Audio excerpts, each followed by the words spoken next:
Being a teenager is tough. There's the constant pressure to be liked. Endless worrying about college. Cyberbullying, high expectations, all the negativity. There's no question. Being a teenager is tough. And what do Wisconsin's teens do when they want to block out the noise and clear their heads? We play! Yeah!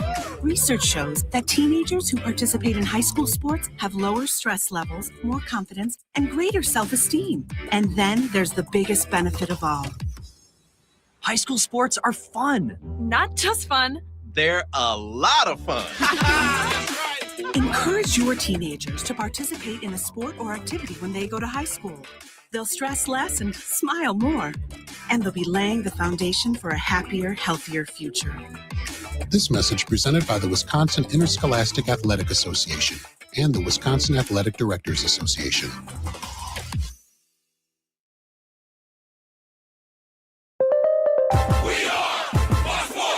I'm Doug Russell. 20 years ago, it was Bill Hall on Mother's Day. High fly ball, deep right field. Happy Mother's Day. Score! And then yesterday, another infielder wearing uniform number 2, turning the pink bat into walk-off magic. 2 outs in the ninth. Turang in the center field. Grisham is on the run. Grisham looks up, and there she goes. Brice Turang walks off the Yankees. Somebody get Billy Hall on the phone. Brewers television on the call. The Crew completes the weekend sweep over the Yankees 4-3. The Crew off today.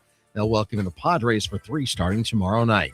The NBA draft lottery was held on Sunday. The Bucks, with the 10th worst record in the league, stand pat at number 10. Washington gets the number 1 pick, followed by Utah, then Memphis. The Huddle starts now. I'm Doug Russell on Fox Sports Radio, Wisconsin. Good morning, Wisconsin, and welcome to the Huddle. I'm all for someone huddling if you have something to say. It's time to wake up and talk about the teams you love. Everybody wake up! Everybody wake with the guys you love. It's just about getting the group together. I need you, you need me today. Let's keep touching each other. Let's make sure we feel each other. Let's make sure we smell each other's breath. Watch us on YouTube, Facebook, and X. You need 15 or 20 huddles to correlate with the number of cameras. Take the cameras off the field, then there'll be no huddles. Now gather around because it's time to huddle up. West left slot, 323 wide stick on 1. Ready, Biller for blitz. If it looks like man coverage, I'll check. I'll go 200 yes. You got to cut and crack. Now cut and crack. Red, right, 18, Bob on 1. Ready, cut him and crack. If you look at this play, what we're trying to get is a seal here and a seal here and try to run this play in the alley. We know exactly what we got to do. All right? That's all the ball got to do. Let's go out and kick the tail. All right? 1, 2, 3.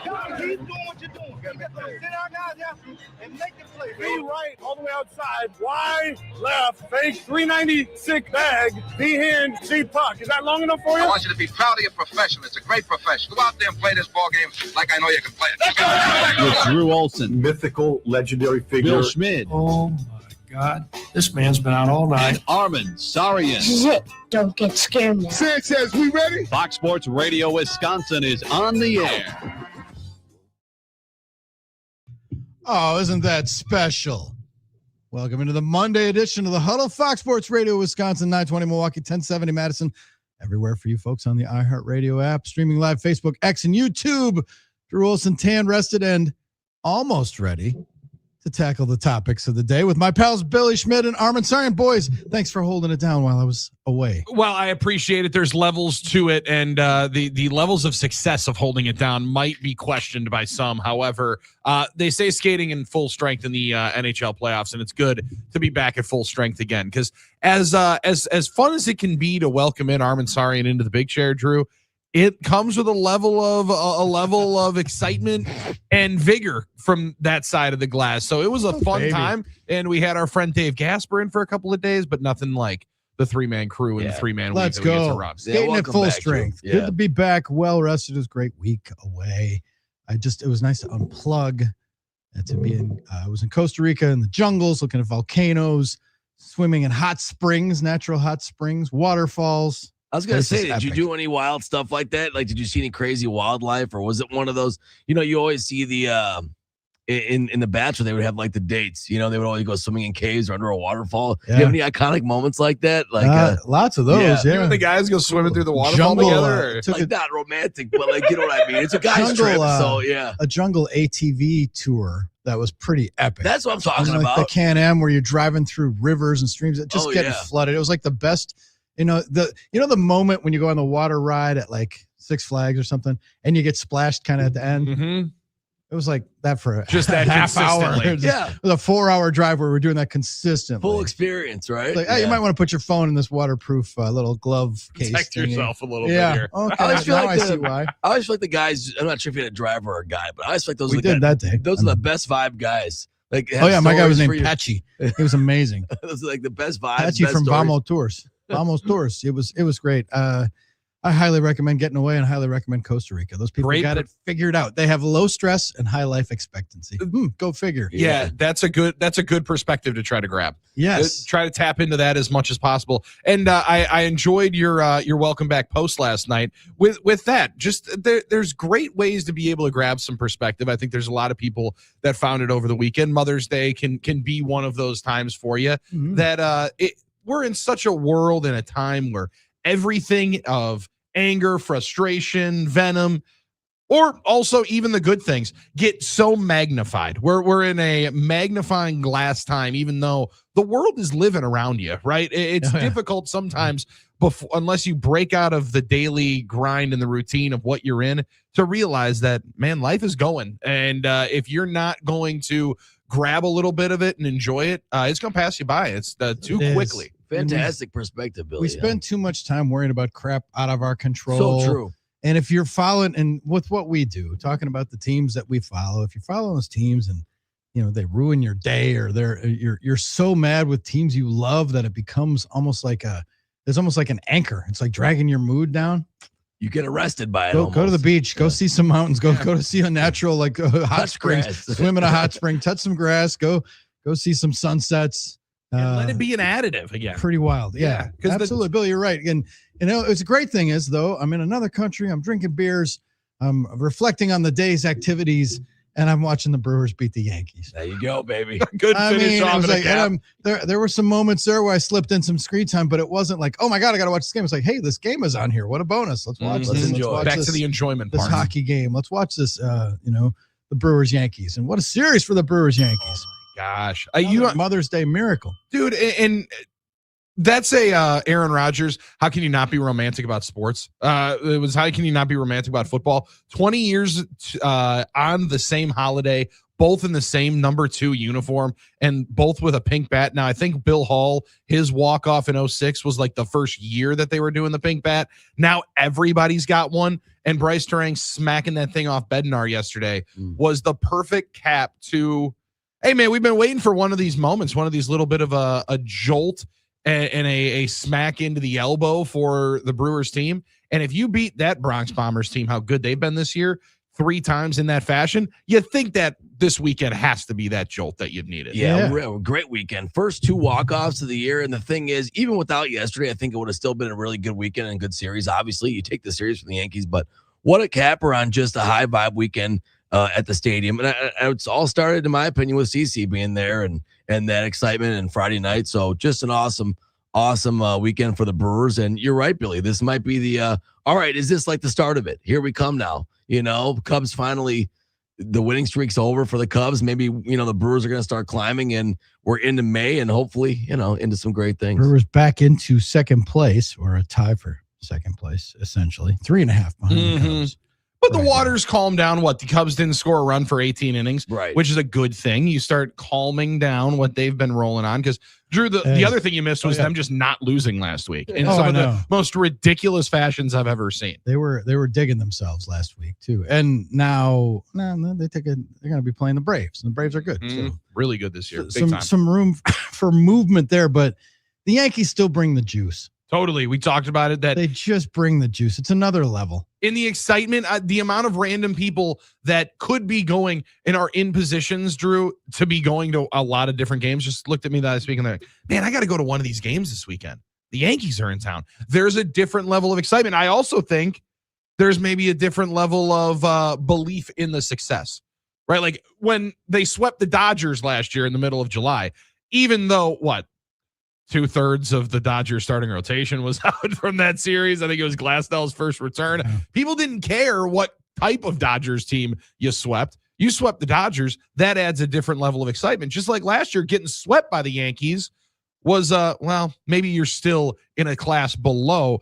You do it and prove it for 3 games. There is a different level of belief, I think, that fans grab off to it. Yeah, that's a good point. This series was maybe more cathartic than I realized for some Brewers fans that remember that opening Yankees series last year. Like for me, it was like so long ago, and so much happened and successfully happened since then that it wasn't even on my mind anymore over a calendar year ago. But my dad brought it up. I had a couple friends bring it up. It's like, all right, that was revenge for that terrible series to open the year last year. Like there were a lot of Brewers fans still with PTSD of the Yankees from just getting blown out by the torpedo bats in 3 games. So I had forgotten about that. Actually, me too. And I was surprised by the amount of people. Oh yeah, we got him. Like we got him back. Like my dad was excited. Like he's like, well, we swept him after last year's debacle. I'm like, are you mixing him up with the Dodgers? But then he's like, no. The opening sounds like, oh okay, I get it. Yeah. No, I had forgotten about that. When you win 97, Get a you lick tend back. to forget what Yep. what happened.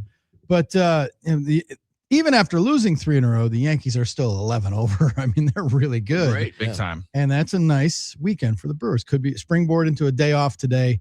And then Padres, no easy out coming into town for a couple. So it's going to be a good week of ball. And we've got to have, I've heard nothing. You guys, maybe, have you heard anything? NFL schedule? Like this is usually the time. When is it dropping? When is it? Well, so they laid out, and apparently now this is how we do it. Instead of just giving us the PDF at like 2:00 one of the days, they are not doing just the Thursday night spectacular of the full schedule release.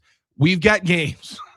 We got games getting leaked out all week long. Okay. We get games at international games. We get the international games, I believe, on Wednesday. I had the full schedule, but there's going to be a game released by Fox today that they get to. CBS gets to release one on CBS this morning. A bunch of them have their big upfront moments this week, like with their network promotions. So they get to give out one of their games there. So we're going to get, it appears like 25 to 30 games listed out before Thursday morning, before, the Bill Hubers and hopefully the swept Matt Schneidmans of the world get in there and dig in their PDFs to try to. Has anyone checked on Schneidman, by the way? Was he in attendance? I know he was in attendance Friday night. I saw it. He poked at the sports gods a little bit.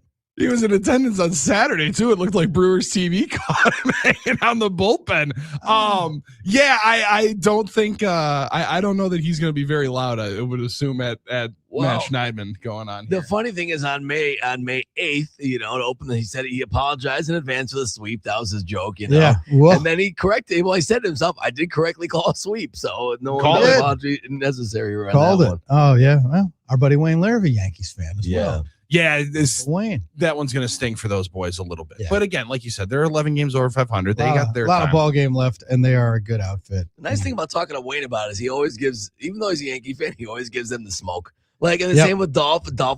But the thing is, Wayne will always give him the smoke no matter what. Wayne is that type of guy. It's like, they're just terrible. They're never going to do anything. It's so hilarious. I mean, you come in and you just watch for the Brewers to beat like Max Fried and to they held down Aaron Judge. He hits the homer yesterday. Mm-hmm. And Aaron Judge, man, that dude's just a specimen to go see anyway. How freakishly big someone posted a photo of him next to Jake Bowers at first base. Bowers isn't a small dude. No, looked like a 7th grader. Was just dwarfing who doesn't, right? Because Judge is just a behemoth. Just watching the game with my mom yesterday, she gave, I think, the best way of looking at it. She said it looks like he was created in a baseball lab. Like his features look somewhat robotic. Like a My Player? Yeah, he looks like the My Player. Looks like the guy that everybody would design. Massive, tallest human being you possibly could have. Actually shredded though. And even the smile looks like it's like, am I doing this right? There's some kind of creatureness to him, but he is freakishly good.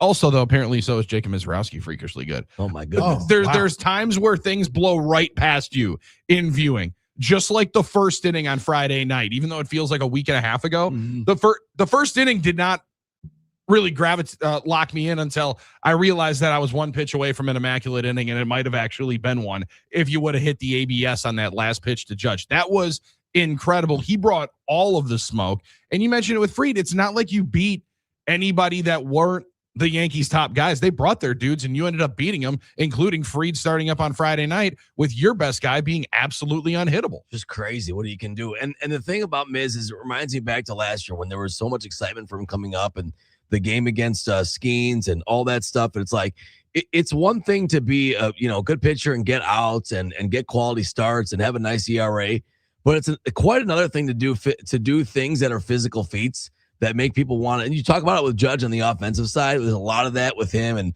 back in the day it was the McGuire Sosa. And when a guy like Miz comes up, it's like when there was Clemens and Randy Johnson. It's like you just want to see that, like the limits of human potential, the power of what he can do.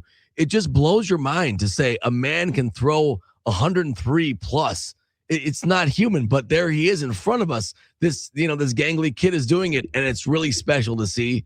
And it's like, it's one of those things. He's becoming must watch, must go every time he starts. Like, it's like, you just don't want to miss anything he does because it might be the greatest pitch ever thrown. And there's something amazing about that. Yeah, he was blowing it. Just That's amazing. The game I was watching in Costa Rica over beers, just going, wow, beautiful. Dude, man. That's a good one to do. And it's also one where people that, if you haven't seen baseball before, they'd be like, wait a second, this is what baseball is? Yeah. Couple of 6'7" guys dealing it out. I thought this was the game that anybody could be a pro athlete in. I thought this was the game that Jet Williams could be one in at 5'9". Instead, you got absolute giants walking among us here. And this Spencer Jones kid that they brought up, big old boy, right? Just a massive son of a gun fella. there in that 78 jersey. Holy cow! And he was there. He was looking at 103. Yeah, he was staring at it. I was happy for his folks. Brewers TV was catching them every single day, Drew, on the broadcast. They were waiting for that first hit. I was glad he finally was able to cash it in on Sunday on Mother's Day because Mom finally traded in the water for the summer shandy. It appeared on. Oh, I love it. On Sunday, she's like, I got to summon some kind of gods. All right, we got to figure out how we're going to get this thing. I spent 3 days in Milwaukee. I'm already turning into an alcoholic. She's like, I'm drinking my new. We need to spice this thing up a little bit. We have that effect on people. That's the other thing when I think about like road families that they come up for debuts, and I'm like, oh, they're never going to forget they're in Milwaukee, and it's probably one of the best places to be for like a road family because like it's just about the games. They're probably treated very well. I thought they got great tickets. I don't know if it was just me, but I thought they were. I think if I'm thinking of the right camera shots, I'm like, man, those are pretty good tickets for the road team and stuff like that. So it was nice. Somebody must have. Pretty sure that front four is the owners. The seats that are reserved for the front office are the owners for the other team. There you go. All right, then it makes sense. So they hooked them up with those tickets, and that's pretty cool to see. So yeah, it was nice to see him finally get it, as long as it didn't affect us negative. It was sort of the same way with like Judge. I'm sure there were a lot of people there that waited to see Judge hit a homer, and they got their homer, and then the Brewers still won. So I was overall good with that, situation. Pretty cool. Yeah. You can weigh in with us at 877-794-1973. That talk and text line is going to be buzzing with game balls and kicks to the balls as we move forward today. If you want to jump the route on it, feel free. There's going to be a lot of territory from this weekend.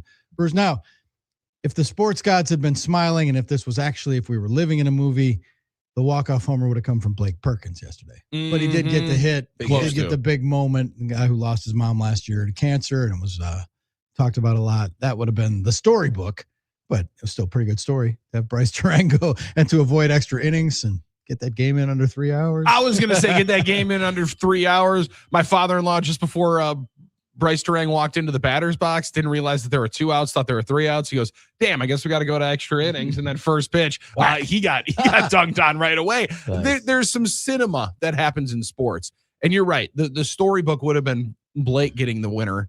But again, like the number 2 20 years ago with the Bill Hall walk-off and then the Brice Turang walk-off, that being a moment for a full nother generation. Because remember, Jim Nantz taught us 20 years of a generation during the Super Bowl a couple of years 20 ago. years, yep. One full generation ago, that moment almost like was one of the first sparks in the catapults of them getting into relevancy in 06, 07, and 08. And then for it to happen yesterday and then be one of the pillars of consistency, one of the best units and organizations in ball. That was a heck of an encapsulation yesterday. It was pretty cool to be teleported back to feeling that moment when Bill Hall hit that one. Yep. Now, as for the other events of the day, always lots of stuff. We always say that there was a lot. Life comes at you in a fire hose, speeds, and you got to drink it all in.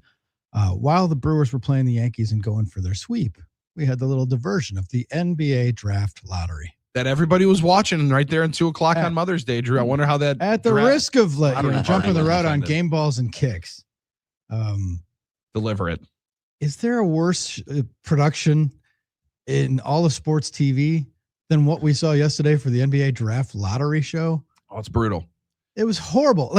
And what were the players doing there? Yeah. The awkward four guys that are going to get picked having to stand there. Let's bring four guys in and show them. And hey, this is who might pick you. Like, what are we doing with this NBA draft lottery? And having the people sit there, and then don't even get me started, because I flashed back to, was it 2014, the Jabari Parker, wasn't it Jabari Parker and Mallory Edens as a college student on one of the sleaziest, like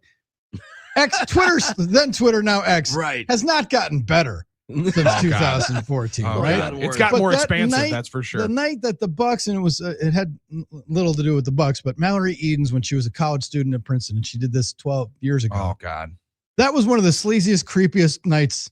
Peak horniest internets you've ever seen on X. That's a great way to say it, Bill. That's a great way to say it. Horrible.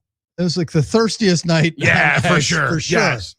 It was disgusting. People learned direct message a lot that night. It was disgusting. Well, I guess it was. I'm trying to remember went way into creepy. Yeah. Well, because everyone's just like, who is this person? Yeah. I don't know that in that fashion, but yeah, sure. I was a younger man then, so I think I asked her out on the air, if I remember correctly, 10 years ago. But you're right. That was one of the first like really viral kind of things. That was it. Exactly. And everyone's like, what's happening? It was one of the first where it was a shared experience and it was a viral, creepy thing. And then now, all right, so she's there, and nothing against Mallory Edens. Like, she sit there, the daughter of just a little different governor, but things are a little different. And she didn't get much screen time, and the Bucks just stayed chalk. They get the 10th pick. Sure. So they didn't vault ahead of anybody. They just ended up getting 10th pick in what should be a good draft. There'll be a good player available at 10. There'll be some good guys. And the tough thing is, Drew, from the production side of it, I accidentally stumbled upon the NHL draft lottery earlier on this week, and they have the television event figured out. They're showing you which balls are actually bouncing in and seeing it in real time, like the reporters in the back room are seeing the lottery and the odds and the live odds as to which ball can impact and where it can go. That would actually be fun for gamblers in a world that sports gambling is as hot as it is. Exactly. Instead, as I said, you got jackwagons like me last year when the Mavs win it saying, look, how on earth are we not saying this is rigged? Right. Like, put it on there where it's actually entertaining and you get to see how it is instead of weird dudes opening envelopes. Yeah, I actually totally agree with you. Like, make it like Keno. Like, let's see the balls go up That's in the air. What I'm talking about. Yes. That's the most exciting part. Not like seeing the players sitting there and this whole weird thing. And seeing John Wall get the pick. Yeah. This is almost as awkward as when they did in person the second round on night 2 of the NBA draft a couple of years ago for when Bronny was going to get taken. What a mistake. In the back of that one conference room at the ESPN studio. 877-794-1973. Holy cow, that was wild. We got Hunter Baumgart's going to join us to talk Brewers today, our Brewers guy. We're going to listen to his report probably in the next segment of the program because we got to fire that up on the Mother's Day win by the Brewers, sweep of the Yankees. Brewers looking good. Off day today. Catch your breath and get ready for the Padres. Big week. I'm going Tuesday and Wednesday. We're going to be barking at the park on Tuesday night. I'll be there Wednesday. Oh, bark at the park. Ooh, I'm going to have to grab my dog. That's amazing. The little guy is juiced. Plenty to talk about. It's good to be back from the beach. I highly recommend anybody who can get a week away, especially in May. Like, this is perfect. Come back for Mother's Day, had mom over, fired up the Blackstone. Bang. Perfect. Pretty good weekend all in all. We're going to get after it on this Monday in the Good Land. You are in the Huddle, Fox Sports Radio, Wisconsin.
Probably a blast from the past. Bill Hall with a Mother's Day home run called by Darren Sutton. Oh, man. On the artist formerly known as Fox Sports Wisconsin, maybe Fox Sports North. I don't remember what it was back then. Do you remember the credit, Armen? That might have been FSN. That might not. We might not have even tapped into the Wisconsin time. FSN, Fox Sports North. Yeah, I'm looking for watermarks. I think you're right, Billy. I'm Darren not Sutton, sure. Fox Sports North, and then his mom. No one will forget that. 20 years Great ago, in the moment. crowd. Yes, Virgie was there, right? His mom. So that was awesome. That was pretty sweet. Please tell me you looked that up. That And his mom? you didn't strangely remember her name. No, it was on the 20 years tweet. ago. It was on the tweet. Okay, good. I was gonna I say. did remember it being a V name though, but I didn't remember what the name was. I would not A have V known that. name. Yeah, like A it started, V name. I remember I started with a V because I think he did like an autograph session at the store, and his mom was there too, and that was exciting for all of us working there when we were kids in college and stuff like that. But that was a great moment. That was the first year they did the pink bats. He had his mom name engraved on it, and that was a big win for the Brewers. It was pretty cool. Yeah. That was pretty cool. 877-794-1973 to the talk and text line. Hit us up. That's still available for sponsorship. Yeah, it's ready for it, ripe for it. Maybe not from any chili advertisers because we got Heisman from that conversation a little bit on Friday. But it's gonna be fun. There's gonna be some hot conversation. You guys on were surfing around trying to get some free chili or something, or what? No. We got asked by our guy, sponsored by Armen's Chili. Well, close. You would have thought by our friend Mike Witt, whose birthday it was last week. So we celebrated, congratulated him on his birthday. He asked, all I want for my birthday is the answer to should noodles be in chili. Oh, okay. And Armen said, no, by the way, I think we've done this conversation, so I think we're done. Well, so I did Armen in the giving the moment. Heisman on the fun conversation, we weren't necessarily anticipating, but we had some good fun run on Armen's had some Marquette chili with some Marquette three-way at Real Chili. Real chili, for sure. And a lot of memories at Real Chili, some hazy, many hazy actually. But they have the noodles in there too. But I just felt like in the moment, I'm like, haven't we done the noodles and chili on sports radio enough? And listen, maybe it wasn't the right time for me to, give a whole commentary on the industry, but that was just my opinion. But I was glad you did it. Yeah. I was glad that you were sitting on those takes about the industry. I think that's maybe my favorite part of the entire thing. I'll be honest with you, it made me hungry for chili all weekend. And then I was like, I got to make some chili and put some noodles in there. And then realized that it wasn't going to be that good, so you just went and bought some. You know what, though? Chili, what does Drew always say about pizza? Even when it's good, it's bad it's good or something like that? Yeah. Still pizza. It's hard to make super bad chili as long as you cook everything. That's true. Yeah. That's true. Yeah. It's still chili. All right, 877-794. That's what I missed. So our pot was rolling. 197.3. Pot was roiling. Yep. Good job. Fantastic, Armen. We mentioned Brice Turang with the walk-off Brewers sweep the Yankees. First Brewers sweep of the Yankees since what? Early 80s? I think they said 89 yesterday on the broadcast. that recent? Yeah, I want to say 89 was what I saw. Early 80s. Fact check that one. Well, it's pretty wild because we saw them a bunch in the American League days. Oh, yeah. Obviously, the AL East days. They had some knockdown dragouts famously, like Yeah. the Mike Caldwell moments fighting with Reggie Jackson and those days, the memorable weekend series at County Stadium back in the day. It was a turning point for the franchise. Yeah, and those early to mid Yankee teams weren't all that great, really, until they started hitting the the World Series teams. So you would have thought maybe the Brewers, but then again, neither the Brewers weren't that great either. So the Brewers never picked off a sweep. So how about that? They got the sweep, and boy, it was exciting. I remember I told myself it's like, man, if we could get 2 out of 3 in this series, that'd be great. Springboard, try and keep up pace, keep building that record up to Memorial Day to Flag Day. But you know what?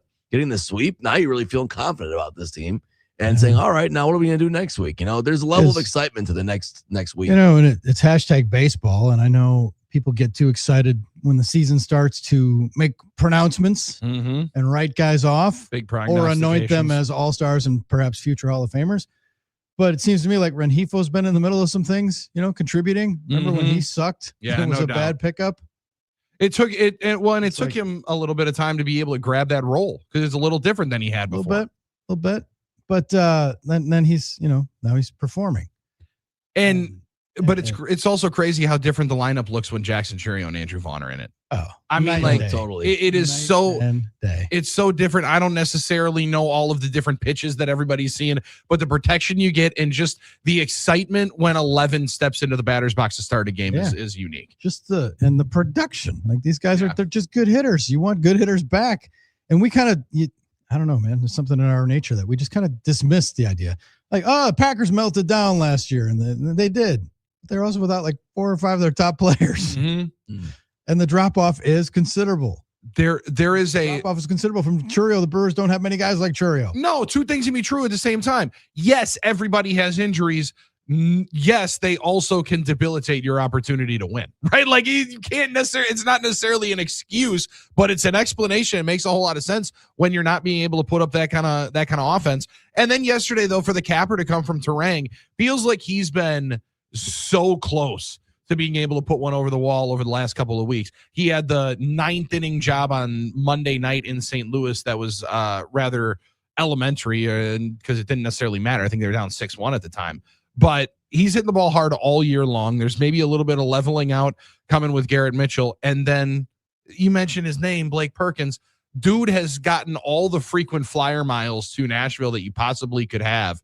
And for him to be back with the big league club this weekend and be in the middle of it on Saturday night and yesterday, that was pretty cool stuff to be able to see. And a big defensive play, just a true grinder, no doubt. And the storylines that are starting to come up, I mean, Kyle Harrison, just continues to crush. And Ashby's leading the National League in wins, I believe, with 7. Yeah. So just, there's a commentary on, don't give up too early. The Ashby deal early on wasn't looking too good when the Brewers kind of made that deal. And it's like, we're going to pay him and see what happens. And he was struggling to find his footing and he couldn't get outs. And then a couple of years pass, all of a sudden you find a role for him and he's become one of the most important players in the entire Brewers pitching staff now. So, just another good story rolling through here as we enter May. It's cool how that works. Let's take a listen to Hunter Baumgart's recap of yesterday's Brewers walk-off victory, which capped a sweep over the New York Yankees. Take it away, Hunter. Thanks, guys. It was a great weekend at the ballpark. A couple of walk-off winners. Brice Turang capping things off with a walk-off home run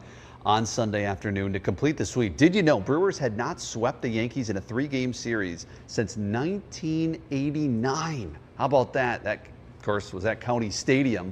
So the Brewers sweep the Yankees. They're back to 6 games over 500. That's tying a season high, 22-16. They've won 9 of their last 12, and they've won 4 in a row. After the game, Brewers manager Pat Murphy talked about his star, Brice Turang. Yeah, I mean, he's got a ton of confidence in his game, and again, the kid just keeps taking steps every time, and just really fun watching it. It's just fun watching it. And Turang talked about his approach in that 9th inning when he was stepping up to the plate against David Bednar. Yeah, I mean, I've faced him a good amount of times, and I was getting ready for a heater, but I was telling myself, like, if I see the curveball, make sure I stay back. There's a big speed difference in it, and it's a good one. So I just want to stay back, but I was ready to hit the heater, and I saw it and took off on it. So I knew I hit it well. I didn't think I had it high enough, but I spun it well enough to where it just kept carrying. I was running to first, thinking that like it was going to get over his head. I didn't think that it was going to get over the wall. So having good backspin, I hit it well. So another great Mother's Day at the ballpark in Milwaukee. Did you know the Brewers have the best all-time record on Mother's Day at 37-22? It's the best record in ball. Brewers are off on Monday before they start a 3-game series in Milwaukee against the San Diego Padres on Tuesday night. This video brought to you by Import Minded, your trusted choice for exceptional vehicle care on South 27th, just north of 894. Back to you guys. Thank you, Hunter, answering the questions that we had. There we go. Hunter, come on now. Last time the Brewers swept the Yankees. Yeah, and great tidbit about the Mother's Day record. Didn't realize that. How about that? Yeah, I wish I would have known that yesterday before the game. That would have been a good one to have ammunition before heading to the Potawatomi Sportsbook, right? I mean, that would have been a nice lead and a trend to have to be able to cash in. Because a lot of times you're thinking, all right, you've already got your 2 games. Not that you're getting a full Sunday lineup. Yesterday's lineup was far from it, but you maybe speculate the Yankees be able to get one. But with that kind of record, yeah, I've been laying the house on it. And full disclosure, like the Yankees got some dudes. You mentioned the kid that got called up, but they got some dudes that you haven't heard that much about. Yes, but there's just the way they roll into town, and when just the uniforms and just, man, there's just juice. There's a mystique with the Yankees. No question. Lakers, Yankees, they bring that, they bring a buzz that doesn't, exist, man. To an extent, the Knicks. My dad was asking me if the Yankees over history have represented more positive performance than any other team. I'm saying this clunky, but based on any American sports team, has there been any franchise that's represented winning more than the Yankees, or just in general? I'm like, I don't think so. I think that's the one. Probably you might have arguments for other teams, obviously, over certain portions of years. We like to think the Packers are that team, but the Cowboys still have that mystique, and they ain't won in 30 years. I was gonna say, 100%. I don't even know that winning necessarily matters. It's all about the gravitational pull to the logo. Hate to say it, Cubs are one of those teams. The Dodgers are the big one now, right? Yeah, Dodgers are. And I think the Dodgers have taken over for the Yankees were also like the pillar of like shrewd business in sports. Yeah. And the whole no mustache thing, the whole way they roll, everything's the best for the Yankees. And, that's what I thought was maybe the funniest part of them deciding that they were going to cave for Devin Williams after 80 years of that rule. Right. Devin was the one of all the guys. That's pretty wild. Couldn't save it. Yeah. We're off and running, baby. It's like riding a bike, being back in the studio with your boys, hanging out on a Monday in the good line. Game Balls and Kicks the Balls is going to fire up just after 6 a.m. And then, before you know it, we're going to be at halftime with Dolph, and Hunter's going to join us live today at 7:30-ish to talk more ball and Brewers as they go into an off day and then get ready for a big series against the Padres. I actually met this really wild dude from San Diego last week, and we were talking about just what a party the Padres games are. Like win, lose, whatever. It's like San Diego's a party town. And this dude was 6 sheets, so he was partying. I was going to say, so he was having a bunch of fun. Yeah. One of my friends actually hit me up after he was at the Padres game. He lives out in San Diego, and he had a very, very fun time. Listen, it's the one sports game in town, and their team is also pretty legit. So that is Petco Park might be a little bit higher up on the list of spots to go to now. Yep. It's up there. I get that information. It's definitely one. Definitely. We're leaving the kids at home. Definitely. So Hunter joins us at 7:30. Dolph at 6:30. Game Balls and Kicks the Balls are on their way. It's the Huddle, Fox Sports Radio, Wisconsin.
Honestly, once I got out there and the game started, it was all good. I'd say like the pre-game stuff, just getting ready was, I don't know, like I'm not saying it was a bad emotion. It's just kind of, it's the first time, it's the first year I've celebrated this holiday without her. So, it was just good. It's good. I felt her here with me, and obviously I got all the guys here who got my back. It was a good day. Well, it's a good day. Blake Perkins bringing us back. The Huddle, Fox Sports Radio, Wisconsin. Drew, Billy, and Armen bringing it to you. Yes, I'm back from the beach. Sorry, folks. No, it's good to have you back, brother. Guys, with no BS reunion. We got a little David Gasper behind the glass, getting him up early. That's always good. Yeah. Very early for Dave. That's the one thing for the single guy on the station, Drew. That's very early for the young man. But absolutely. By Friday, with a couple of naps, I think he had leveled himself. Well, he did understand after a few days of the cumulative effect of this schedule. Like it'll beat you down. It'll stack. Well, not success. It'll stack against you. But yeah, I mean you're right, Billy. I think single guy. He's used to his routine and stuff like that. But that was it was good to great. It was great to have David back and chopping it up with us. So. All right, so we're going to have Hunter on at 7:30 to talk more Brewers. Brewers sweeping the Yankees over the weekend. Talked about it like I've made fun for years of the NFL schedule release because we know the opponents. We just don't know the order. What's the damn game? And then, they're going to Billy, I got an email as I'm surfing through the emails that came in while I was on the beach and the volcanoes and waterfalls and hot springs and stuff and jungles. I get this email from the NFL telling me about, hey, this is the week, it's coming out, and the dribs and drabs. We're going to get you, games early, like you said. And I've always made fun of that in the past, but now it's not the worst non-event in sports. The NBA draft lottery is. Yeah, the NBA draft lottery takes flying those people into Chicago and having them sit there for nothing and so bad. And then basically going chalk and rewarding the three teams that tanked the most in an era when we're trying to avoid tanking. The tankiest of the tankers. One of which Tankersons are all getting the top in the drafting in the top four. The one that's hilarious is Utah. They have never moved up in the draft lottery. They had not moved up in the draft lottery, even though they've been in the lottery for a significant amount of time. They got to live in the NBA draft lottery, and they hadn't moved up. And Ryan Smith's over here like, wait a second. All I had to do was pay $500,000, and we got to go to the second pick. Like they get fined for taking their best players out of fourth quarters of games and then actually move up, and then just slapped right in the mouth the best kick in the balls ever to the Indiana Pacers, who ultimately trade the 5th overall pick for Zubats to the LA Clippers. And the Clippers are sitting here saying, well, look at God. We actually can get a first-round pick because otherwise Oklahoma City was potentially going to have maybe the most disturbing takeover of the NBA where they're going to roundhouse everybody to the finals and then could have ended up yesterday with the number 1 overall pick. Yeah, and the best part was the Pacers missing out on that top 4 pick because it didn't land there. And they've had Kevin Pritchard, the president, apologizing to the fans. Said, I'm sorry. Sorry, I took a calculated risk and missed. So I agree with you, Drew, about the actual lottery showing process, but I was very happy to see the Pacers take the big L there. We love to see that. Now, I agree that and this is the in the recesses of my mind where I'm hoping for great thing. I'm hoping naive Armen that teams will be like, see, it's not worth it really to tank all year and lose a whole year of excitement and trying just to try and get a better pick that you might not get. But I'm not sure it'll make any change.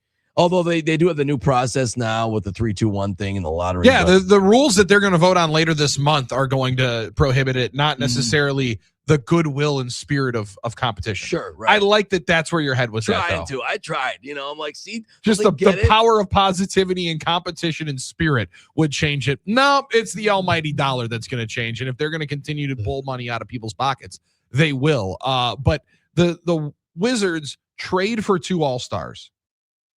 And then sit them, bench them, and then sit them the rest of the year, and they end up with number 1 pick and probably AJ Debonsta from BYU, or maybe a dark horse, but it feels like Debonsta is going to be the number 1 pick. And everybody's highly lauded in this draft, though. So I'm excited whoever the Bucks are able to get. And now we have to start a little bit of a smear campaign to get Darius Acuff Jr. to fall from like that 5-6 reigns all the way down to 10. I like that. Do we have to find a gas mask picture of the young man from Arkansas to try to get him to go to 10? Whatever it takes. Or like, and you could say like, is this your guy? You're right. It is considered a deep draft, but there's not really, you have AJ there, who I think people are consensus on for the top pick, but there's no like LeBron, Wemby, number 1 overall type where everyone agrees on, or everyone thinks is going to be a supernova necessarily. So I'm not really sure what to make of this draft. I know DeBonce is pretty close. He might not be 3 years rumored of the guy, but he is a pretty consensus number 1 overall pick. Just averaged 25 points a game, and he's the number 1 overall high school. He's the guy. He's the guy that's going to go there. I just don't know if everyone assumes he'll be a MVP frontrunner in the next 3 years. Like, you know what I mean? Well, that's a hard assumption. That's what I mean. But those are really the jackpots you look for in these types of drafts. It seems like we need the top pick in the best year. It's not just enough to get it like in the top pick. It's like we need it in the best year. So, but that's the thing. You never know how these will turn out. You never know. Everyone thought the Wiggins Jabari would be the top 2, take over the league, and it wasn't those guys. So does the Bucks picking 10th? They didn't move up. They didn't move. It's just chalk. It's chalk, right? Sit right there. Chalk. Does this have any impact? Had the Bucks landed a top 3 pick? Is it more likely they trade Giannis? Is it less likely? Does this have any bearing? I like where your head's at, Drew. I was watching it yesterday in the thoughts of maybe not the Bucks pick, but I was thinking there were some other people's picks that maybe had some impact. Yeah, well, that as well, because, if the Golden State Warriors would have jumped into the top 4, all of a sudden their trade package for Giannis becomes appealing, right? Otherwise, they don't have much to offer you. Same with the Miami Heat and their pick. I think they said it, 13 or 14. By the way, part of the thing that was, the Bucks had one hand tied behind their back because of a pick swap that was Drew Holiday. Yeah. And they don't win a championship without Drew Holiday. So that one's okay, I guess. You got to live with it. But they didn't move up. They didn't move back. And I was thinking of this whole thing is through the prism, as everything has been with the Bucks, through the prism of how does this affect Giannis? And it's like, it doesn't, like, it's the same. It's status quo. If the Bucks get a top 3 pick, they're more likely to trade. Now somebody else might have a pick that might be motivated to move Giannis, but it doesn't seem like we have much clarity. So we had the press conference yesterday or last week, and I'm excited to hear what you think of it throughout. Like, it was there was not the Mark Murphy style where the owner or acting owner, group chairman, whatever you want to call it, president, kind of took over the proceedings, but Jimmy Haslam's quotes ended up being the talker instead of anything Taylor Jenkins said into the microphone and anything John Horst said into the microphone. And Drew, I thought a lot of it was pretty pertinent and honest. They've wanted somebody in this situation to be the bad guy. They've wanted somebody to walk in here and say, all right, all this horse plays over. You're either staying or you're going. And all of a sudden, Jimmy Haslam's like, well, I wasn't here for the championship. I wasn't here for Giannis having his first smoothie in the city. I wasn't here when he ran from Wells Fargo to cash the check. I'll be your Huckleberry. I'll come in here and tell everybody that something has to change. And quickly did and changed the conversation. It definitely appears. I think he's gone. I think that press conference was them admitting we're going to be moving into a different direction. But I don't know, yesterday changed a whole lot of it around the NBA for it. Didn't seem to. But that 8 pick in Jalen Johnson, as Red Hot Tim Knott said on the talking text line, sounds kind of interesting. Sounds interesting. Houston's a player. We got more to talk about, more to unpack. Dolph's going to be in for halftime. Hunter Bombgard joins us at 7:30 for Brewers Talk. It's the Huddle, Fox Sports Radio, Wisconsin.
I'm Doug Russell. Got to be something about those pink bats. 2 outs in the ninth.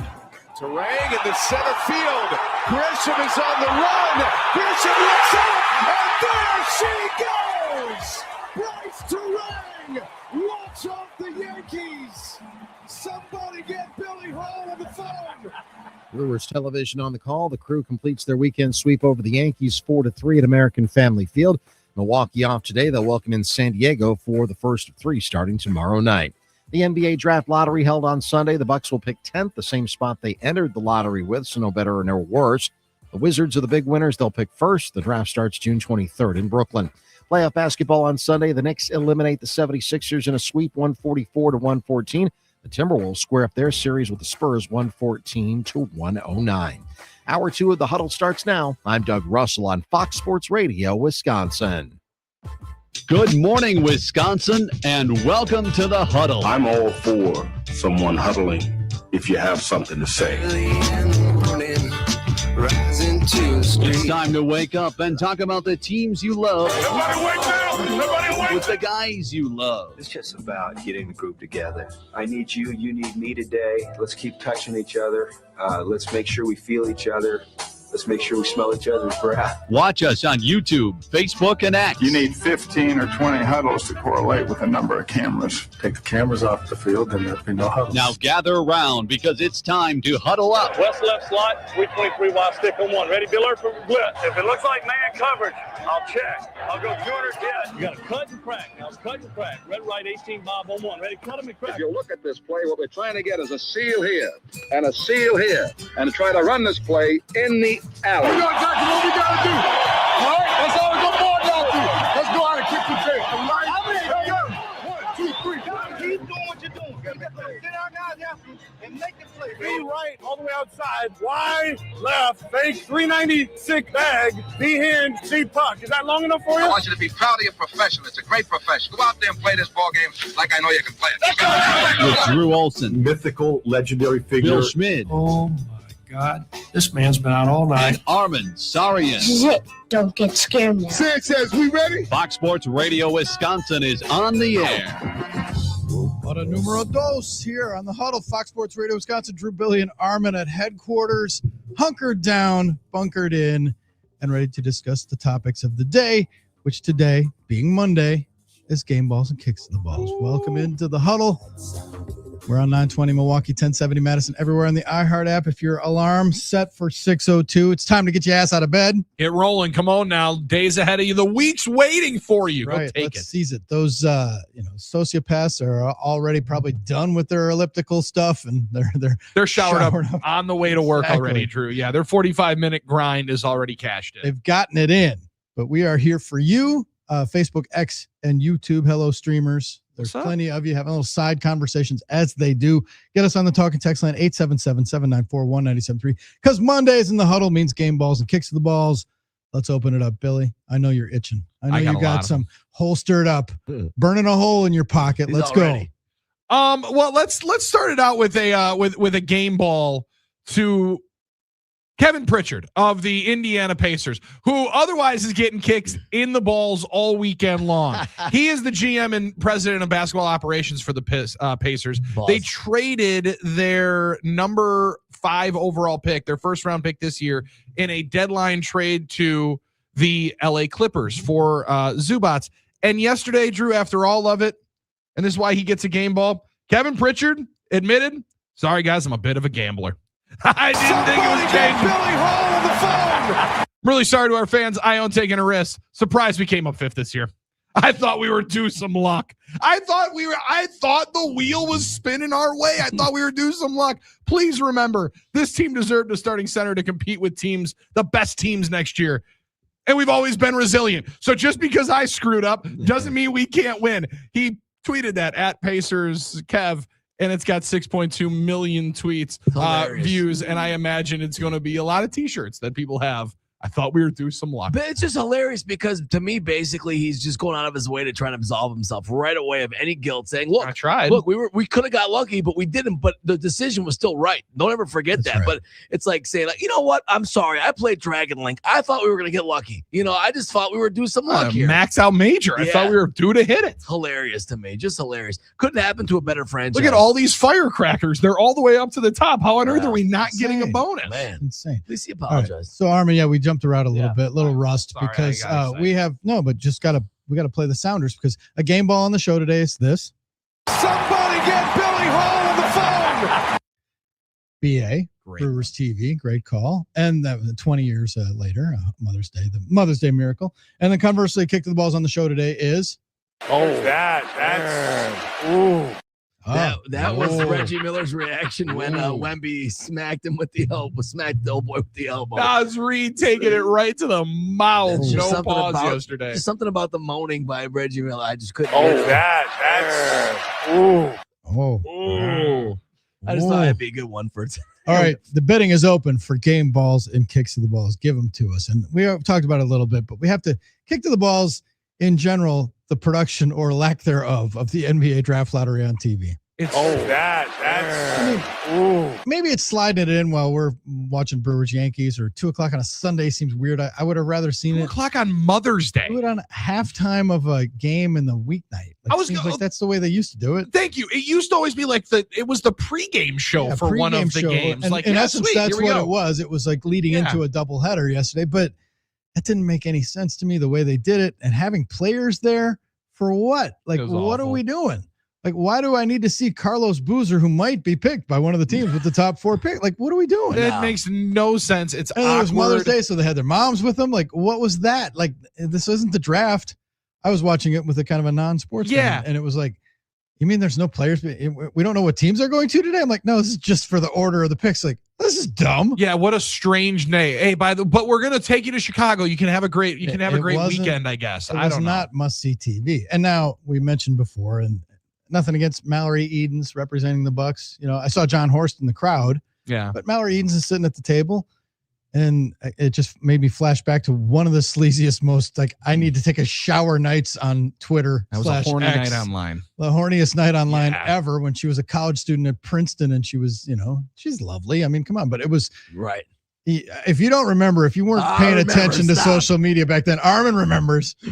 That was a very exciting moment. We didn't know much about the new owners of the Bucks, and all of a sudden, all right, Mallory Edens, and all of a sudden, So you said you asked her out on the air? Yeah, it was like 2000. What was it, 15 or 6? I remember 14, I think. Yeah. I remember saying something like, "Hey, Mallory," because she used to tweet a lot more.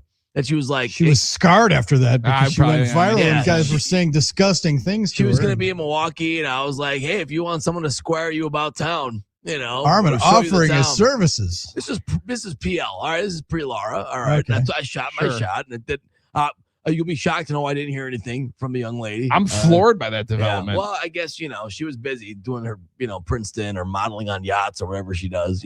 But that's what happens. But apparently not tweeting and entertaining you. No, which is fine. I mean, she's living her own life. But yeah, that was a night we remember. Yeah. And then I joked over the weekend that we needed her back as our good luck charm. And there, lo and behold, that she was listed on the list. But you did call it on Friday, hoping that she would be there. I do like that they were trying to recapture some glory of that number 2 overall pick. Instead, they didn't do anything. They just sat right there, and it just sits right there, and you get it. Here's a question for it. If not Mallory, then whom? Well, I mean, the original Buck, Johnny Mack. Who do you like? Michael Redd. Thank you. Abdul Nabi. Who do we get? It should be Johnny Mack. Thon Maker, because it was the last time they got the 10th pick. It was Thon Maker. I think they should send Jim Paschke. Ejon Leon. Like those would just be the easy ones to be able to grab. Maybe somebody in the sales department like Jason Natter or something like that. Throw somebody, a long tenured guy. Instead, we get the daughter of the Bucks owner who was not wasn't able to be at the press conference to introduce the new head coach because he was hanging out in Europe. So sorry. We were also kind of on that, by the way, last week when they let that cat out of the bag that Wes Edens was in Europe, and that's why him, as the acting governor, was not able to be at the press conference last year. And then the news broke about, meanwhile, back here among the tire and strip club ads of the Rossini-Vrabel vortex is a Wes Edens sex story.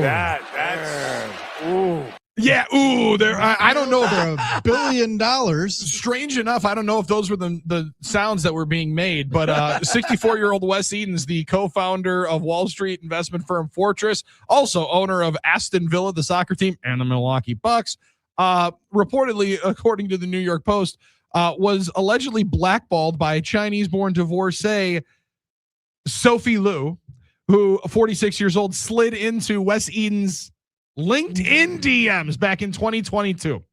All right, kicking the balls to LinkedIn DMs. I was gonna say that's not Bumble. But that's the lead. Twitter. That buries the lead. Like who's Hinge. doing LinkedIn? Like who's sliding the Well, LinkedIn? you would think somebody that's about that action, boss. Armen, Somebody that's about business. If you don't think there's creepers on LinkedIn, Armen, I've got bad news for you. LinkedIn is now the place. It's the new place, I guess. And my man Wes was like, "Sweet, okay, dinner and a show. This is gonna be business. This could be a work meeting." And all of a sudden, instead, that Armen's losing it. That 2 minutes for the newly divorced Edens back at the time at a quote unquote night of passion at the Manhattan apartment of Sophie. Then she sent him a desperate love letter, got a little bit more progressively aggressive.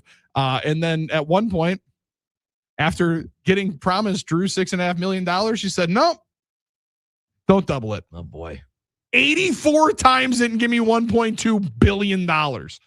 So Wes Edens in the middle of it right now. Yeah, as, he's sitting there as the man getting targeted in a hell of a blackball scheme. Yeah, the thing is, but he did get her on the blackmailing, so she's the one that got picked up and caught the case for it, right? She's indicted and released on. Oh yeah, 100%. She's in the legal problems. She's in the problem. He has there's Well, problems it's about. just PR problem for him. Right. It's like there's nothing really. I mean, That's true. He has the money. I was also going to say I don't think he ended up paying any money, so I think he was ready to pay 6.5 just to make it go away. I'll give you $1 million up stuff, front. I got stuff in the sofa cushions. That's basically not sofa that much to cushion him. For him, I think he's worth $8 billion. The New York Post story says Edens denied the allegations, went along with the shakedown, though, hoping to prevent harassment to his family and public embarrassment, according to prosecutors. In an initial settlement, Edens agreed to pay $6.5 million, including $1 million up front. Following a Zoom mediation, following the statement, the young lady found out that she had a sexually transmitted infection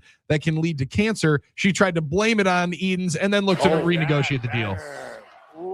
Yeah, it was bad. Ooh. This one burns too. It's a wild story when you start. Then decided to ask for $1.215 billion, half of the estimated Forbes net worth of one Wes Edens.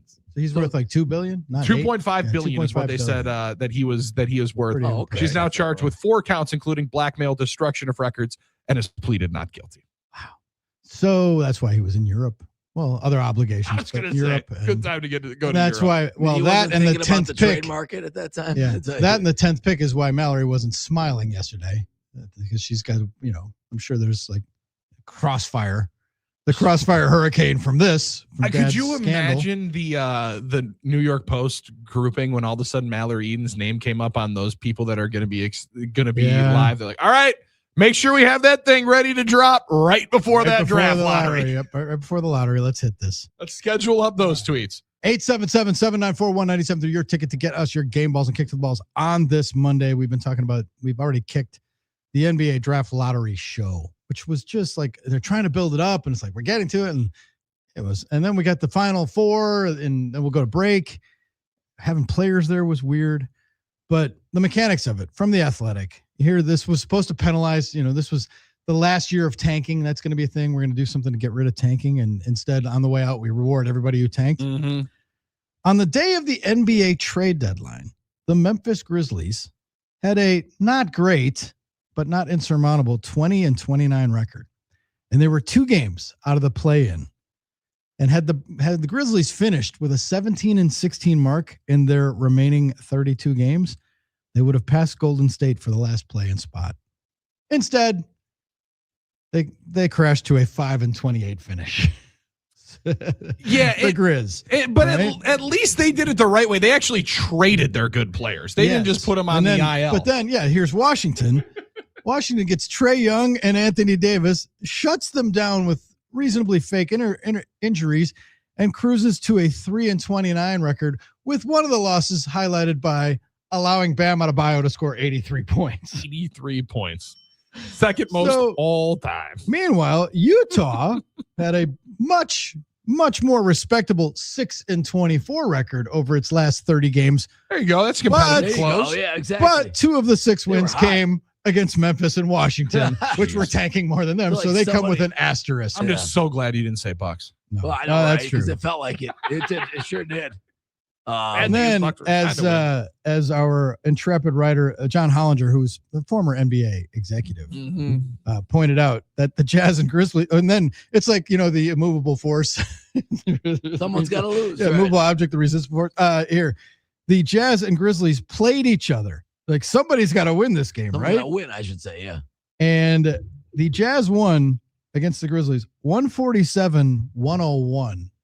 In a contest that John Hollinger calls the single most embarrassing game in the NBA in the last decade. 147-101. The Jazz win that game, and only 3 of the players used by either side in that night are likely to be on an NBA roster next year. Crazy. And I ask Kennedy Chandler, Blake Hinson, and a bunch of guys from the Y.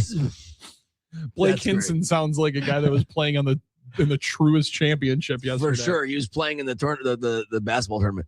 Truly, I implore everyone, was it worth it? Like, okay, all those terrible, terrible nights that you don't try, that you alienate your fan base, that you put absolute crap on the court, that you embarrass everybody to get a chance at a better pick, was it worth it? I mean, you have to ask that question. I'm sorry. But if they get it. Yeah, but a lot of times you don't, and you don't. No, even but you just ask the teams that won it, is it worth it? If you get the pick, I think it is. Like, I get it. If it doesn't, turns out to be Epe Udo? What if it turns out to be nothing? Like, you might be just a better chance to get it. Probably not. Yes, you want top 5 picks, but there's a lot of teams where you're just not going to get. Yeah, for the teams that get it, it's worth it. That's what you asked, though. You asked the teams that won it and the teams that got it, was it worth it? I think they would say yes, when ultimately the reward is DeBonsa or Peterson or Wilson from UNC. For everyone in that situation, there's Brooklyn and Sacramento. Yeah, 100%. Which tanked to no avail, and they're picking 6th and 7th, respectively. Like, so it's worth the chance to get a good pick. I mean, is that so? Because that's to the point, right, Billy? Like, those teams that did get it are happy about it, but the vast majority that it didn't come through for are left kind of holding their short, saying, "All right, well, this sucks. We have to do it again." But again, that's the tough thing. Like, right now, there's no other way you can build out a team. Right, like you're not going to be able to all of a sudden sign a bunch of great players in free agency. But the Nets, didn't they have like 4 or 5 first-round picks a couple of years ago that didn't? They took 5 first-round picks and all of them were ass. So you had to pick well. You had to pick well. But all of them were like in the back end of like the 12 through 25 or something. And none of them are basically more than a rotational guy. Yep. Right? So all the best players, all the studs are up in the top 5.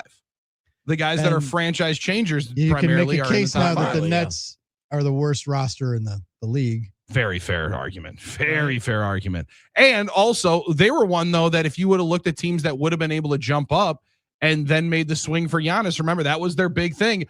Going into last year, Giannis priority number 1. Mm-hmm. Number 1 priority. Well, then they quickly had to pivot to priority number 2, which was using all 5 of their first-round picks, which made no sense at all. But if they would have jumped up there, you definitely would have been able to convince them that they could have been in the conversation. So there's a lot of difficulties with it. It's an ugly, ugly way of doing it. However, from just like the shrewd tactic of getting the best players, there's not a whole lot of great ways if you're a bad team to go and find those ones. And then the ones that are just genuinely bad, like the Nets, were the ones that ultimately get shafted. Yeah, the truly bad teams. But they're just bad. Like some of these teams are just bad. Yes, right. I agree. We mentioned, like, what does the Bucks 10th pick do for Giannis? It's about as neutral as it could be. Yeah. Like, if the Bucks moved into the 4th slot, you would gather, okay, now they can trade Giannis, move on, and it's a little less painful. I still think they're going to trade Giannis. Yeah. But we don't know. But the Grizzlies, now they landed 3rd, right? Yes. Yep. Right behind. Ja was getting out of town anyway, but that's just like we've licked the envelope and on his ticket. We've like that is sealed now. He's out. And good for them. Good for them because their crew is now all gone. They traded Jackson during the deadline as well, so they'll build around the new guy and just turn the page and 100% and rebuild. Okay, speaking of Giannis, this will be the centerpiece. Quick game ball. Speaking of Giannis, I'll get this in before. Somebody get Billy Hall on the phone. Maverick Johnson on Twitter had the Giannis update. Currently 3 feet away from him at the Milwaukee Zoo. No, I'll be not bothering him because I'm not an a-hole. And then Giannis retweeted with, quote, I appreciate you, praying hands, 100 emoji. So there you go. Giannis unbothered at the Milwaukee County Zoo, looking like the aquatic and reptile house facility, which is a favorite of all of ours, I know, right? You can check out the snakes and things like that. So Giannis unbothered at the zoo. I'd say a game ball to Maverick Johnson, whoever this guy is, at MKE Buckscat, and the rest of the Milwaukeeans for not bothering Giannis. He's always appreciated that about the city. Not sure it makes any difference in anyone's future, but hey, that was nice to see that he was enjoying the zoo on a fine weekend. I like that. Yeah. Why wouldn't you? Why wouldn't you? Great spot. And he enjoyed the ice cream in Appleton. Yeah. So still patronizing the local haunts, even though, there's a lot of rumors, obviously, that he might be headed out of town soon on a trade. Does that make you feel better that he's going to stay? It doesn't. Some people tried to, I know Eddie and Stallis. I would have anticipated it would have given you some wind in the sails. It made me feel better that he was there enjoying it. I know Eddie and Stallis said he's not going anywhere. He's at the county zoo the other day. I'm not naive enough to think that that's going to make a difference. The fact that he walked the zoo one day, said, you know what, I'm gonna really go for everything and just stay here. And I'm gonna beg them to come back. And I'm gonna be like, I'm staying forever, and I don't want to be traded. And I'm gonna change the whole. I'm gonna tell my agent to call up the dogs. I don't think one day at the zoo is gonna change all that. But it did feel good to see him out and about amongst the people. So, are you disappointed, Bill? You wanted me to say yes, he's going to stay because no, I was just waiting for you. I was waiting for you to drop. I was just waiting for you to get all the way through it. How about a game ball to Brice Turang? Let's go.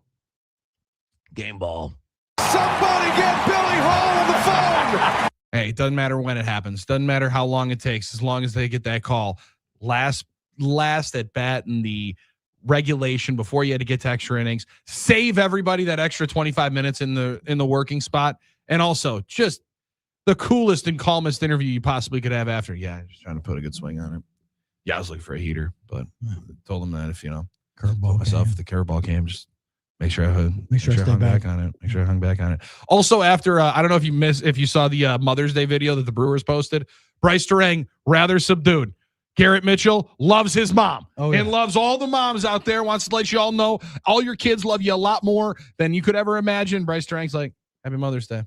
I'm going to do my celebration during the 9th inning. Don't worry. Garrett Mitchell comes from the Ryan Braun school of quotes. Just to give you a whole 3 paragraphs. Let me run every single bit of it down. Appreciate you. Yeah, exactly. He shot 38 seconds of that 47-second video. It was awesome. He's terrific. You know who else is terrific? Scott Dolphin's terrific. Best. Yankee fan coming in here, licking his wounds. You're going to have some fun with Dolph because it's halftime. That's what we do. You're in the Huddle, Fox Sports Radio, Wisconsin.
It's halftime of the Huddle. Fox Sports Radio, Wisconsin, 920 Milwaukee, 1070 Madison, iHeartRadio app, YouTube, X, and Facebook on the streams.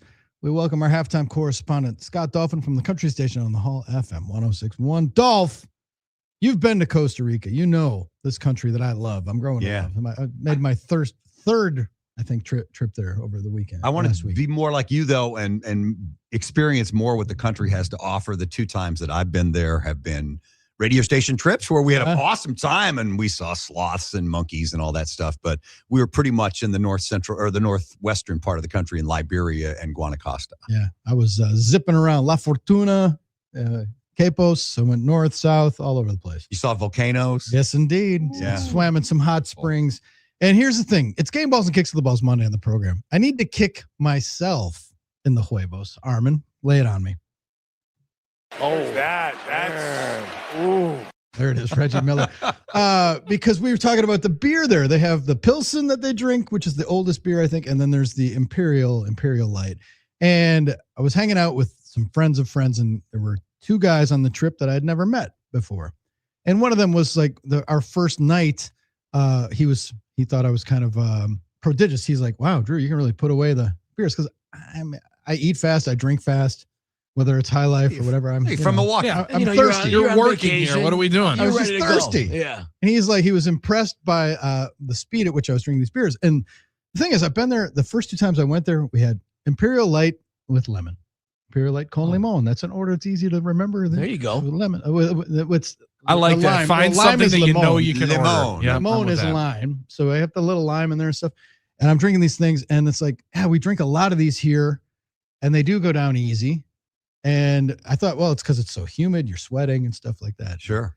Then I happened to glance down at the bottle and I realized Imperial Light is a 3-2 beer. Aha. Really? There you go. That's why. I'm like, all right, this ruined this whole thing for me. Now we have to switch to Imperial Leaded. And that's why I drink so many of these. You know, I haven't heard that term in so long. Me either. When we were in high school, 3-2 was a thing. There was Iowa was a 3-2 state. Colorado, where my wife was born and raised, it's the lower percentage of alcohol, folks. Yeah, 3.2. That's the Utah thing, right? Yeah. So Imperial Light is like, no wonder it's really light because it's light on alcohol. Yeah. And they're like, well, that's why I can drink these all flipping night and can't catch a clip. Just full water. So did it make you feel less like? Why is this not working? Why is this not working more? You would think, though, after drinking 20 of them, it would have the same effect as 10. Somewhat that's the thing. And then that's why I had to augment all those Chourio shots. Yeah, I was going to say. So now, lesson learned, but it took me 3 trips in to realize that this beer is not getting it done, and I need to slightly yeah, sure. Need to raise the level. Switch to the Miller Lights, and it is weird going to a place where Miller Lite and Bud Light and Modelo are all imports. Gotta get off that imported one. Most exotic import. Pilsen is going to be my beer now moving forward, and Imperial, like the darker Imperial, the heavier, higher test. But yeah, how dumb am I? Didn't even look about it. Didn't even think about it. It's like, I drink these like water. They are water. I had those 2. I had no clue they were a 3-2 beer. Yeah. Does it take the starch away a little bit for your excitement of how you performed? Like, you're like, yes, man, I felt like I'm not an Iron Man. You know what I mean? Yeah. Like, I'm not as proud. Hey, I'm drinking at sea level, baby, and this is not even crushing me. Right. Then again, you probably were more hydrated and healthier.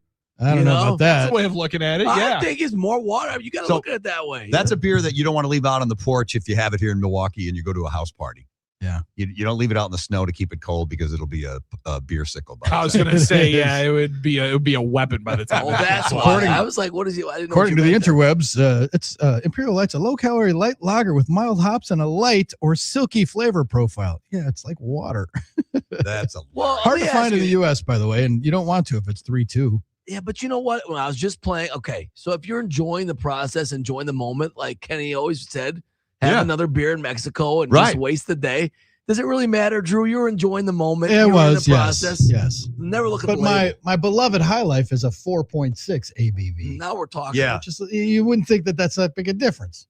It's a big difference. Yeah, it's a big difference. It stacks up. It's 1.4%. Yes, it's different. So was the non-light version a significantly bigger? Did you mention? I don't think I noticed that much because when you're into the double digits, it once it hits, hey, you're on vacation. I'm on vacation. It's all good. It doesn't. I drank Blatz over the weekend for the first time. Hey, now we're talking. Yes, Blatz. I did. Blatz. The silver can. So a lot of my boys that I hang out with, we went to the Brewer game Friday night, and they had mentioned Blatz, and their dad drank Blatz, and I still see those Blatz signs all over neighborhood ghost bars. Signs, yeah. It was a Total Wine. It was $14 and something a case. So I said, why not? Why not? And I was, you know what? I was okay with it. I had a couple more on the deck yesterday during Mother's Day. Old school. Yeah, Blatz Light, first beer I ever drank in full. Now. Yeah, Come on. The first one I also snuck because it was my grandparents' favorite beer. My grandpa would drink that stuff like actually water at some particular point in time. Once he forgot that he had one, he's like, I think I'm going to have my beer today. Has one? Why not? I think I'm going to have my beer now. You know what? He earned it. Yeah, it was the short-term memory line. It was great. All of a sudden, it's like, wait, I'm taking 14 of these things in the night. I was going to have my beer now. But I do remember the one time after they were sitting down in the basement for long enough. I was like, I just have to see what this thing tastes like. Now, luckily, the can was as old school looking as I think maybe it still is now. Sure. That's a heck of a welcome into beer drinking. You're like, this is what people like? This is what we're doing. I think I had a Red Dog. The first one I was drinking. Wow. Was a Red Dog. But you're right, Billy. You really jumped right into the deep end with that thing. You know what I mean? They jumped the route on it. Yeah. Nicely done. Dolph, you went to the game Friday, tailgate beforehand. I mean, everything good except for the game itself. As a Yankees guy, you had to, you got to see your boys in person, but they got skunked. They did. So impressed with the Miz, though, by the way. We walked around a lot Friday night, and I don't think I'd ever been that close to Aaron Judge. We were right down in the right field corner at field level, and I was like, oh, my God, he's bigger in life than he is larger than life. Oh, my God. But, boy, the Miz was impressive. Other than that game was obviously pretty boring. As a Yankee Brewers fan, Mm-hmm. you loved it, 6-0. And then, unfortunately, as a Brewers fan, but fortunately as a Yankees fan, I was really busy Saturday and Sunday, and so the only thing I saw was highlights before I went to bed the last couple nights. But happy for the Brewers. This is the team, and that's what you kind of eye roll at the people a couple weeks ago that were saying, "Oh God, we're in such trouble." Sure. You know, the Cubs are hot, and it's a 162 game season, and you see. I love the fact that Turang hit the home run and then just heaped praise on the pitching staff yesterday and what they did to that Yankee lineup all weekend long. They did. And that's what could be with this young pitching staff. And there's nothing wrong with that. But I was watching the game at a bar in Costa Rica on Friday night. I'm watching Miz and I'm watching the Brewers. And the Brewers have that, like, it was a 4-run inning. And it was like, I was telling my guy that does not watch the Brewers, I'm like, this is your typical Milwaukee small market rally. 2 walks, we'll get a hit by pitch, a wild pitch, steal a base, steal another base. And all of a sudden we got 4 up and we've hit nothing over 85 miles an hour exit velo. 3 singles and a fielder's choice. Yeah, that's what they do. Cut Milwaukee. It's like, what did he call them? The Woodpeckers last year? Like, this is like, they're the Woodpeckers, but it's a small market rally. It is. And then when you get bombs here. Yeah. And then when you get pitching like you got all weekend long, you're going to win a lot of damn games. Win a game on a walk-off sack fly. What's more Brewers than a walk-off sack fly? Baby. No. And the crazy thing is on Friday night, you actually finally found it. We found Joey Ortiz's first extra base hit of the entire season there. And it was 2 extra base hits. He scored 6 runs. And, okay, sweet. Sounds good. We can do that. And I heard someone ask, I think it was Steve McGargy asked yesterday in the press conference after the game with Murph about just the way the Brewers play and that the the miscue by the pitcher throwing to the wrong base on Saturday, hitting Rendifo in the hand when he should have taken the out and then he could walk. It just stuff like that happens. Even the Yankees are not immune to the mistakes. And it has to be in part because of the way the Brewers play and their speed and just that big time. They make defenses kind of like, squeeze it a little bit. And that's the part that makes you proud is that, it's a small market rally, but if you do the fundamentals right, it's that old school thing. If you do the fundamentals right, if you put pressure on your opponent, you can kind of push away all of those factors and forces against you and still play good ball between the lines and try and win games. And the Brewers have been able to do that. A lot of other markets are probably jealous of that. And Saturday and Sunday, you're thinking, man, that they got the win Friday, but the bats just are not here. And then all of a sudden, they just start chipping away, and just like that, you end up getting 2 wins or 3 wins. Yankees haven't been swept since 24 in a series. I did not know that. That is correct. July of 24. Yep. Incredible stuff when you look at that. Like you think, that's amazing. All these things are going to happen. A couple of years ago, the Brewers went the whole season, didn't lose 4 in a row. And then lost 4 to start the next season. That's the quirks of baseball. Yeah. Yes, it is. Yeah, some of the numbers were staggering. Now I know, and the Brewers aren't in the American League and haven't been for a long time, but It was the first sweep over the Yankees since 89. Did I see that? 89. You And- saw that right. and Yeah. what was the other one? It's the first time they had shut him out since 92, I want to say. That sounds right as well. And like the way that they shut him out in the fashion you saw on Friday night, Miz has seemingly got a real big game gene to him. Again, now maybe that's an overhyped thing, right? Maybe that's something that actually isn't as much of one, but there's certain guys that perform better in big moments and better in big games. And we clearly see it that there's guys that shrink in the big games. You think of the Skeens sellout a year ago when they faced off against Kershaw in the Dodgers game, how well he pitched in the playoffs. And then yesterday, first time against the Yankees, or on Friday night, first time against the Yankees, Cy Young front runner and Fried, and was just nails. Big time. Yeah, and Max Fried is a guy that's been on a heater big time since he went to New York. And the thing with Miz is he admitted afterwards he was a little amped up to be facing the Yankees for added some extra velo, but he was able to control it and marshal it. Because in the past, that's a great point. He's amped up and he's like, oh God, he's getting behind guys and trying to then throwing it into a teacup. But whereas now he's just like free and easy, 103.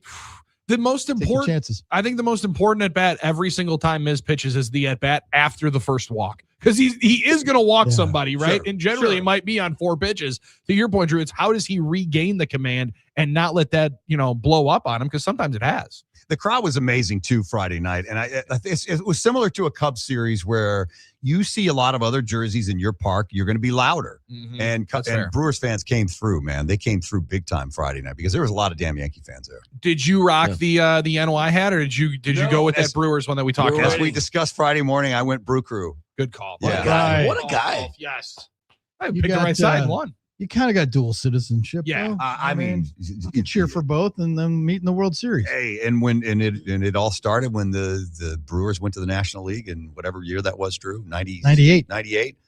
That's when it started for me as a Brew Crew fan. The tough one on Friday night was that Lockridge injury. I mean, goodness and apparently he got lucky, right? The MRI smashing that knee, lacerating it to the bone. All I thought of is that patella tendon just slicing in half. Apparently, just missed it. Just missed a couple of inches underneath. They're getting the rest of the structural damage. But he said, at least, like, I thought my knee was in 100 pieces. It looked terrible. All I was wondering is somebody put the fist up. Somebody put the fist up and get the card out here. Don't make my man try to go all the way down to the clubhouse with this, because that was only going to be worse. Hopefully, he's not out too long, but you got to assume that's going to be a long time just to be able to. Yeah, true. Good point. Yeah, and you hope it doesn't affect his absolute blazing freaking speed. I had forgotten about his connection to the Yankees, too. He came here in the nasty Nestor Cortez trade from the Padres, but he has a lot of friends in that Yankee clubhouse. And in fact, he was roommates with, what'd they say, Ben? Oh, Benny Rice? Ben Rice, I think, was his roommate when he was with the Yankees. So do they just Yankees have a type now. We're starting to see this. Just like the largest human beings possible. Oh, my God. You mentioned Judge. That Spencer Jones kid was monstrous. He's just as tall, right? Huge, 6'7". Good Lord. First time in MLB history they had 2 position players at 6'7" or higher. That is nuts. That's crazy, too. That never happened. And he was just absolutely scorching in AAA, but, you get to the big leagues, it's a different ball. Well, we'll wait and see. I mean, he might be totally fine. It was his first series and everything. But. I couldn't notice because I didn't have the sound in the game I watched Friday night from Costa Rica. Did Judge get booed every time? Because usually he's the best player. Did he get booed? You have your token boos. I was in right field for a while, though. There were a lot of Yankees people there. Fans were really giving it to him nonstop, every breath, but I'm sure that's something he is so used to. I was wondering about that because with the Swinging Friars tomorrow night, we bring Manny Machado. Oh, yeah. That's like a reflex. And then that was our idea. Last year, seems like a gajillion years ago, but our idea was to start a campaign where we would just freak him out by giving him a standing ovation, like a raucous 20-second applause on Tuesday night, just to make me go, what the hell? I thought I was booed. Wait, I thought this was the worst place for me to go to. I'm a face now? It would totally throw I didn't even off. turn. And that's the biggest difference between Manny and Judge is, I think Brewers fans at least appreciate what Judge is. And they're not going to appreciate They'll never appreciate Manny. No. Judge had the moment yesterday where he makes a tough catch in right field and goes over and fist bumps a Brewer fan through the screen. Well, Judge is legitimately likable, in my opinion. But Manny's Captain America. Yeah, that's the thing. That's the total Manny, difference. Yeah, Manny is just that. Right. It's almost like people have to remind us, we boo this guy. Why? I don't know. We just always boo this guy. We had to show our 3-year-old the play where he stomps on Aguilar, just so he understood why people were booing him, Yes. because he was kind of turned around last year. He's like, wait a second. Wait, why? Why do we not like this guy? So that was our Don't idea. worry, So we'll we give you the still have fuel. time. We could make this a huddle thing. Like, hey, let's cheer for Manny Machado. I think it's a brilliant move. I think this I just don't want to psychological. get egged in my section. right. I don't want to be the only Psyops. guy doing it. Everyone You got to thinks let I'm everybody the in jerk. on it, though. You got to tell everybody before the game. All right, let's cheer for Manny amazing. Machado and freak him out. It's got to be a amazing. social media thing. Cheer for Manny. It would have to be. Yeah. He'd be up there at the home plate, shrugging his shoulders, kind of that weird smile on his face. Are that he enough gets. people smart enough to understand irony, though? That's my problem. Probably How many not. people would sit there and be like, I don't understand why you're doing that? Well, it's supposed to be ironic. That's but I don't Supposed to be. People can't think out there sometimes, you All know? right, well, game balls and kicks to the balls Monday will continue. We give a game ball to Scott Dolphin for hanging out with us here at halftime. You guys Dolphin. are the best. Thanks for dropping in. Always appreciate you. Thanks, fellas. And Hunter Baumgart joins us an hour from now to talk about these red hot Brewers and what lies ahead. Manny Machado and the Padres coming into town. Doesn't get any easier coming up on Tuesday. There'll be a little bit less juice because it's Tuesday. That's fair. In the good land. We're having fun on a Monday. You're in the Huddle, Fox Sports Radio, Wisconsin.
This portion of the Huddle brought to us by Game Day Men's Health. Get back in the game with our friends at Game Day Men's Health. Go to GameDayMen'sHealth.com and check out the services. Schedule your consult. Easy peasy. Schedule it. Find a clinic near you. Schedule it. Go in.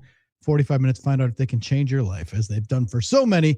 GameDayMen'sHealth.com is the website to check them out. 877-794-1973 if you want to add a game ball or a kick to the balls today for the program.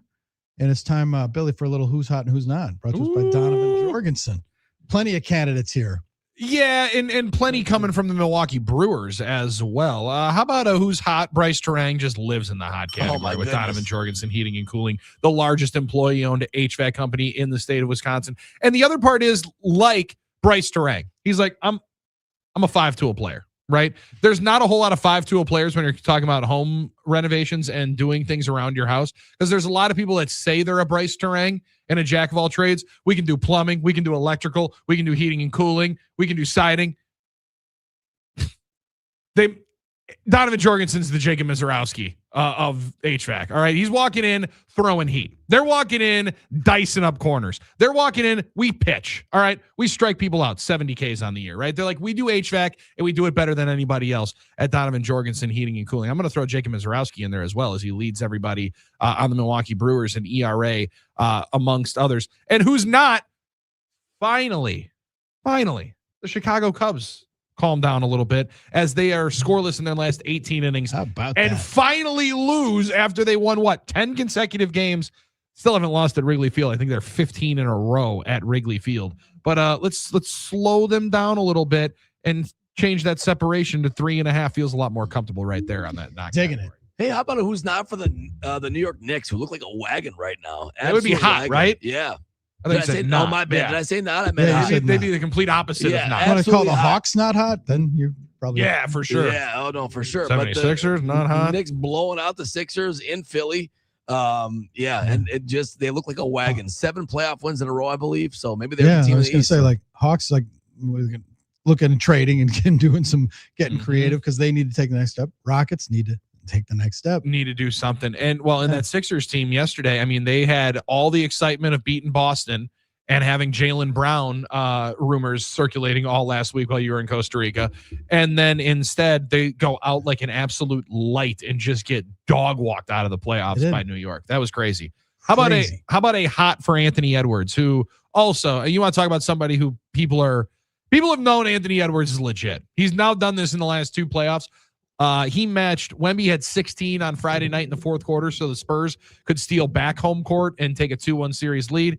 With Victor Wembanyama practicing for his UFC career last night in the middle of the 2nd quarter, Anthony Edwards matched it 16 in the 4th quarter, ended with 36, and the T-Wolves even up that series at 2, and thankfully give us a competitive series in this 2nd round, because everything else feels like it might be runaways. You're right. We needed something like that. Needed something.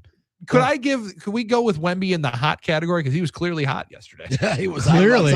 He was clearly hot about something when he elbowed Nasri in the mouth. And didn't know he was kicked out. Like, what does that mean? And now we realize that the only guy that can stop Wemby is Wemby himself. Yeah. Very true. The alien might be it. But he does. It's a little Giannis like. They allow him to get beat up a lot more than most. Big time. Because he's so good and he's just like so tall, and it's like, oh, well, that's not a foul. And we saw, I'm sure Spurs fans are saying exactly what we said about Giannis all this years. Reddick said it. I expect him to play through stuff that other guys don't have to play through, and he doesn't flop like Embiid. So no, right? He's not going to end up on the ground as much as Cat and Embiid. And also, thank God that series is over, so you can watch those two off the floor.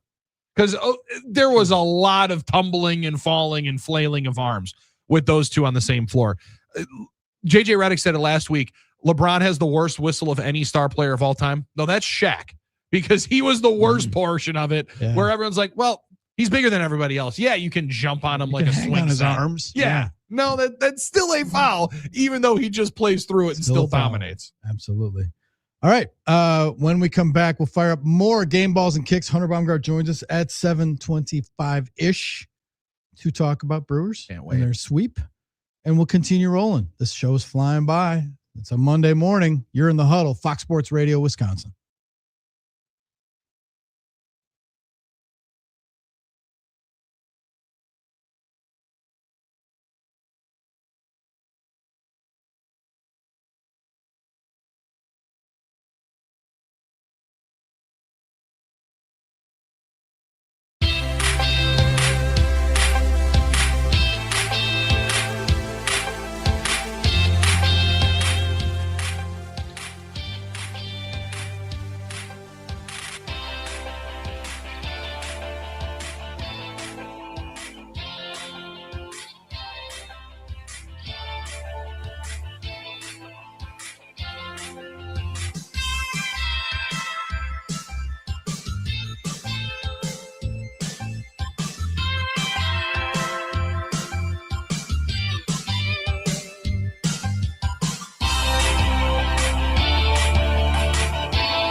I'm Doug Russell. 20 years ago, it was Bill Hall on Mother's Day. High fly ball, deep right field. Happy Mother's Day. Gone.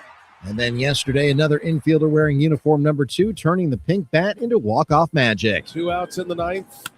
Turang in the center field. Grisham is on the run. Grisham looks up, and there she goes. Brice Turang walks off the Yankees. Somebody get Billy Hall on the phone. Brewers television on the call. The crew completes the weekend sweep over the Yankees 4-3. The crew off today. They'll welcome in the Padres for 3 starting tomorrow night. The NBA draft lottery was held on Sunday. The Bucks, with the 10th worst record in the league, stand pat at number 10. Washington gets the number 1 pick, followed by Utah, then Memphis. The final hour of the Huddle starts now. I'm Doug Russell on Fox Sports Radio, Wisconsin. Good morning, Wisconsin, and welcome to the Huddle. I'm all for someone huddling if you have something to say. It's time to wake up and talk about the teams you love. Everybody wake up! Everybody wake With the guys you love. It's just about getting the group together. I need you, you need me today. Let's keep touching each other. Let's make sure we feel each other. Let's make sure we smell each other's breath. Watch us on YouTube, Facebook, and X. You need 15 or 20 huddles to correlate with the number of cameras. Take the cameras off the field, and there'll be no huddles. Now gather around because it's time to huddle up. West left slot, 323 wide stick on 1. Ready, Biller for blitz. If it looks like man coverage, I'll check. I'll go 200 hit. You got to cut and crack. Now cut and crack. Red, right, 18 bob on 1. Ready, cut him and crack. If you look at this play, what we're trying to get is a seal here and a seal here and try to run this play in the alley. We know exactly what we got to do. All right? That's all the Bombgard do. Let's go out and kick the tail. All right? 1, 2, 3. Keep doing what you're doing. Sit our guys out and make the play. Be right all the way outside. Wide, left, fake, 396 bag, D hand, C puck. Is that long enough for you? I want you to be proud of your profession. It's a great profession. Go out there and play this ball game like I know you can play it. With Drew Olson, Mythical, legendary figure. Bill Schmid, Oh, my God. This man's been out all night. and Armen Sarian. This is it. Don't get scared now. Six says we ready? Fox Sports Radio Wisconsin is on the air. Huddled up on a Monday in the good land. Drew, Billy, and Armen bringing it to you from headquarters, 920 Milwaukee, 1070 Madison, everywhere on the iHeart app. Streaming, if you want to see these faces, on X, Facebook, and YouTube. Smiling. Game Balls and Kicks to the Balls Monday continues. Hunter Baumgart's going to join us about a half hour from right now. That's a smiling face you want to see on the Right. streamers. Your ticket to join us, 877-794-1973. The talk and text line currently brought to us by Chico's Bail Bonds. Let freedom ring. Woo! Come on, get on in here and So, get yourself and get your business. We covered a lot of things, but first, before I forget, there's a little package waiting for me today. Game ball to my friend Brian and the folks at the Lake Country Dock Hounds. Come on, let's go. Get Billy Hall on the phone.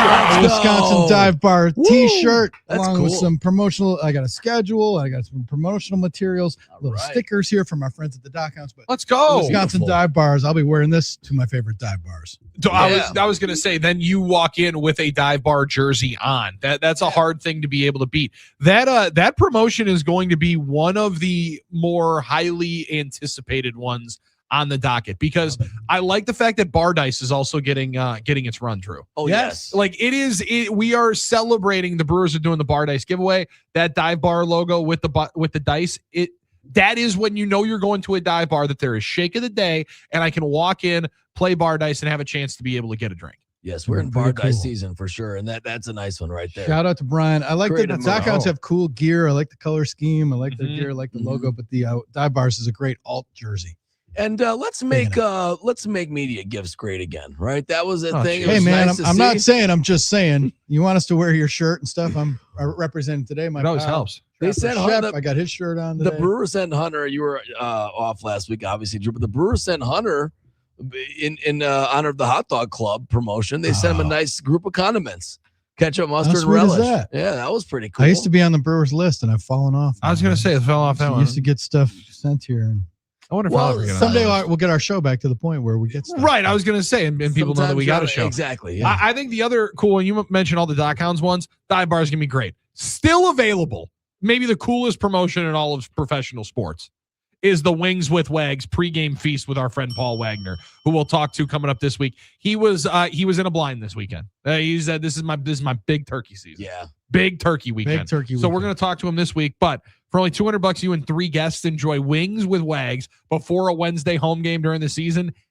And you get 4 tickets to the game, all you can eat buffet, 2 drinks as well, and 1 Paul Wagner game-worn jersey. Let's go. All right. That when you get the jersey too, man. The game day, the Paul Wagner game-worn jersey might be the best part of the entire we event. need to buy this package and just go there. And he'll autograph it. I was going to say, I kind of want to just see how many. It says endless Wag stories. Right, I think this might be $200 very worth seeing. Right, if we Wags. can see how many endless stories we actually got, Wags, come on, let's see. I want more Jimmy Leland stories. Oh, yeah. Put And a he's quarter got in so that many. jukebox. Oh, yes. That is Hilarious. That is And I get to eat Hilarious. wings. I mean, And all right. right. So because I was on the beach and in the jungles and in enjoying all that there is to enjoy in Costa Rica, Puerto Vida, I want to ask this is a question that you ask when you come back from the men's room, the little reporters room, the press box. Hey, catch me up. What do the last 2 batters do? Catch me up, boys. There were 2 monumental, much awaited press conferences last week that I was not around for. Taylor Jenkins being announced as the Bucs head coach at the Art Museum, and Jonathan Gannon stepping to the podium. for the first time. Yes. Which one do you want to address first? The Gannon thing? Which one came first in the week? So Gannon came first. Okay. Gannon was on Monday. Feels like a year ago. I know. I was gone and I was out of touch. I saw that he spoke. So, but you know what? I thought the Gannon part, Drew, was exactly what it anticipated. People were a little bit taken aback by his lack of scheme and his lack of ability to just say, well, this is what we're going to run. I do believe he explained it well in the position as to why and how he plans on being able to build out what they're going to look like on defense and what their core principles might potentially be. Maybe a tick more dynamic than some people anticipated. Not a heck of a lot more dynamic than people thought from that one HBO clip. But it was 25 minutes worth of legit stuff. He didn't back down from any of the questions. And the one part that he really loved was the fact that Matt LaFleur made him sweat a little bit. He said, I walked into that interview, I was sweating. He was drilling me with questions, no pause. And the fact that he walked out of it saying, I know I have other opportunities. This is the one I want because they're going to test me a little bit. I thought that was maybe the most interesting part from the Gannon. I like that.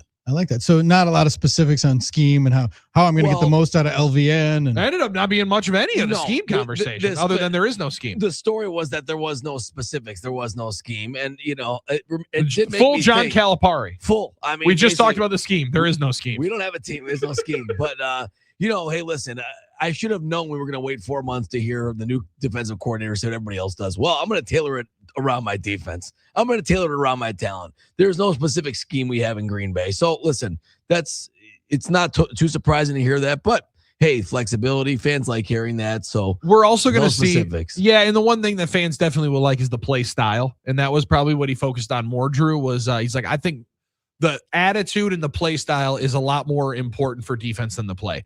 Maybe the best part was when he admitted to the fact of some things, the quiet part that no one wants to say out loud. Perfect offense beats perfect defense every time. Mm-hmm. Right. And he's like, as we went up on the chalkboard, drawing up some certain coverage, LaFleur quickly goes, well, there's 3 routes right here that are going to beat that. And he's like, yeah, right. Like you're not going to be able to cover 53 and a third with 11 guys. So there are going to be spots that are going to be susceptible. The whole part is be able to disguise it and be able to do enough things where you make the offense have the right answer every single time and do that a number of different times. That's how you can potentially take the ball away. Focused on taking the ball away and a physical attacking style of defense. Just hit record. Because that's been the takeaway from the Pettin conference when LaFleur first got the job. Hafley, Barry. Now we'll see if Gannon's able to do it because his defense in Philadelphia last time he actually coordinated the unit, turned the ball over a ton, sacked the quarterback a ton, and was really, really productive. It all stems from quarterback pressure to me. That's where turnovers come from, right? And that's you got to get. And when you don't have Micah Parsons for 3, maybe 4 games, where's that going to come from? Well, I believe they're definitely believing that it's going to come from that 5th-year option pickup of Lucas Van Ness, as well as and this is the one where Dennis Sutton becomes maybe their most important draft pick early. albeit now the runway is pretty clear for smack there in the 6th round to be the most important one. That's true. You got to think that triumvirate of Van Ness, Barron Sorrell, and Denai Dennis Sutton going to get a lot of work out, and maybe Brenton Cox if he's the other guy that makes that team. That becomes one of the easiest and most interesting. Or the late additions of either Joey Bosa or a pickup. Yeah, my guy Cam Jordan still hanging out there. Not too late, right? To get a pickup going. Jadeveon Clowney. Yeah, I like Jordan better than all of it. There's a lot of guys. There's a lot of tackle or edge rushers for hire, and keep your eye on Hassan Reddick because I believe Reddick was with Philadelphia. That makes sense. When Gannon was there, he's still hanging out there. Had a really down year a year ago, but if you pop into the this Packers one, looked at him before and kicked the tires. I want to say he was in for a visit or a negotiation at one particular point in time. It just feels like you're too thin there, right? At least to start the season and not take a flyer on one of those guys. All right. Also, you mentioned it was a little bit of like, oh wow, how about that? I got the alert on my phone on the beach that the Packers had parted ways with Brandon McManus. Yeah, that I thought we were looking for competition in that room. Surprising, actually, to me. I thought maybe there'd be a little competition. There had to be. I didn't really look that deep into it. There had to be June 1st implications, right, of cash or something. Yep, June 1st post June 1st designation was on the release, so it saves up a little bit of the money. But I read that as we did want competition. Somebody didn't want competition and said, if this is going to be the situation, I would like to go pick my location now instead of go all the way through training camp knowing you're going to go with this kid to start. The way kicking has been so shaky in a lot of places, I'm wondering if McManus, is he one of those guys that gets a job right away, or does he end up having to be the call when our kicker misses 2 extra points and we lose by 2 and in week 3 he gets a job. I was going to say that ends up being like almost the Aaron Rodgers effect for kickers, right? Like, do I sign the deal that I know I have now and I can go kick for insert Arizona in here, right? Or do exactly what you did and wait to see if, maybe Jake Elliott struggles out of the gates and I can go kick in Philly, or I can go jump on a really good team and be able to add some in there. He's got enough money that you would think you'd wait around and wait for the best situation. Right. All right. The other thing is NFL wise, it has been announced that the first Sunday night game of the year will be the Cowboys at the New York Football Giants. What a good start for John Harbaugh. Sunday night football. John Harbaugh getting and this is what the 8th time in 16 years they played in week 1 or something. Yeah, like they what said. The hell? I didn't realize that was a thing. I didn't know that it was what the Packers and Bears should be, albeit this year I'd be okay if it wasn't. But people are wondering if that Chicago team now is going to open up the year against the Seattle Seahawks. The Seahawks are going to be week 1 on that. Is it Wednesday? Wednesday night. Seahawks week 1. They're now of home opponents with no assignment as of right now. It could be Arizona, Kansas City. It ain't going to be Kansas City because Mahomes won't be rolling yet. Oh, yep. The Chargers, the Bears, or the Patriots. Patriots are out because they wouldn't do a Super Bowl rematch, though it would be great. It would be. With all the Vrabel stuff. Thank you. Just do what we want. Give us that game to start. Make Vrabel step in it right away. I'm sorry. Why do we have to treat him with kid gloves? Last year, he was the greatest thing since sliced bread 4 months ago, when everybody's saying that this should be the pillar and the guy that you're trying to go hire. Just because he gets posted means that we got to bench him until the last week. Like, no, you guys were in the Super Bowl. Get on out there and take your whipping. Do they throw Mikey LaFleur into the fire and let him have that marquee game in the first, the opener of his first game as the Chargers coach? And that would be coming off. That might be good for us because that would be coming off the exhibition. It might move up the exhibition between the Packers and the Cardinals, the joint practices and leading into that exhibition game, because there's no I in team, but media starts with me. So I think it's going to be either the Cardinals, the Chargers, or the Bears. And lots of folks think it's Ben Johnson and the Bears and Seahawks against, Cam. And I would say Bears make a ton of sense. The Caleb hype, all the excitement from a year ago, but don't sleep on the Chargers, right? Like, don't sleep on the Jim Harbaugh effect. Justin Herbert, a little bit of eyes, a little bit of excitement. Obviously, he's on Celebrity Row at the Lakers games before they get eliminated. I wouldn't be stunned if it was LA, but it does feel like Bears would be the most intriguing matchup. I think so. For the Packers fans too, also good because I generally want that week 1. You've had the idea of Bears and Packers. I love that. Old Cincinnati Reds style. They start out the year every single year. Sunday at noon. Instead, I'm fine pushing that game until November this year to make sure that Micah Parsons and Tucker Kraft and Zach Tom are all rested, rejuvenated, and ready to roll. Yeah, that's a great point. So Billy. that would be a fun one though. Bears, Seahawks. I'd take that out of the chute. So we get these all leaked out today. This was the first one that comes out because CBS had to announce it on their super special upfront. Then, NBC for Sunday Night Football. CBS gets to release one of theirs on Good Morning or on CBS Mornings, whatever their Good Morning America CBS version this is. morning, yeah. And then the other one is tomorrow. Netflix gets to release a couple of their games because Netflix has swiped that Australia game.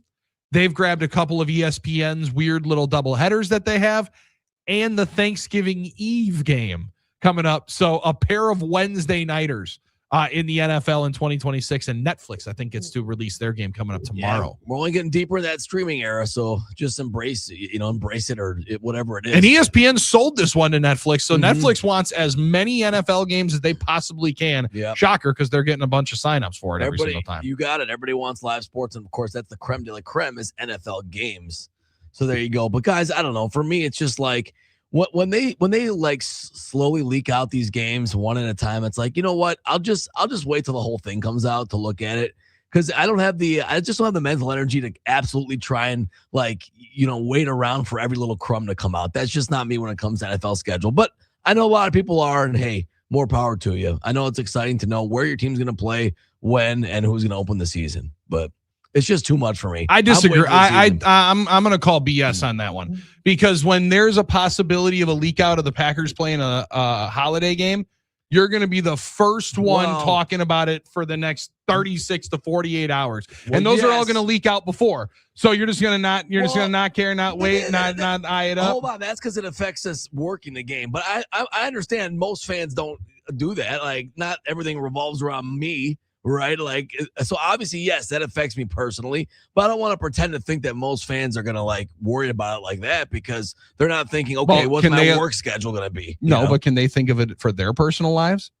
They can, but I just don't think they're going to be doing it to the same extent as we are because we're planning out work schedules and stuff like that. And will I play at a holiday? Maybe the holiday games. I'll give you that because we're thinking about holidays all the time. But in general, I'll take the schedule as it comes. Okay, that's just me personally. I understand some people love it. I'm just giving you my take on it. It's a lot of mental energy I'm not going to expend on that. All right. Worry about it when you have to. And it's coming out Thursday night at 6:00. They'll be able to release the rest of it. Yep. And it's going to be out in dribs and drabs, like you said. Schneidman, Huber, we'll know. I was going to say. It's a lot of it is the detective work and the sleuthing. Well, since they're playing there on this day, that means that they have to play there on this date. Oh yeah, and I'm already piecing it together. I got my man NFL schedule nerd who has a full 265 or 262 game PowerPoint spreadsheet as to figure out where all the graphs go and where the games are. We'll be getting the leaks and we'll be able to add They're it. going deep, that's for sure. That's going to be epic. Hit us up 877-794-1973. Game balls and kicks to the balls. We've game balled Anthony Edwards. We kicked to the balls Wemby for getting ejected in his MMA debut last evening. That's a good series. You knew that was going to be a good series. This might be the best series of the playoffs, actually. For sure, Drew. And listen, Minnesota was one that got completely disregarded a week and a half ago or whatever it was, 2.5 weeks ago now when Ant first got hurt. And now all of a sudden he did a Giannis version, right? The bone bruise and the hyperextension. He was back in 8 days. Giannis was back in 7 or 8 days when they played in the finals.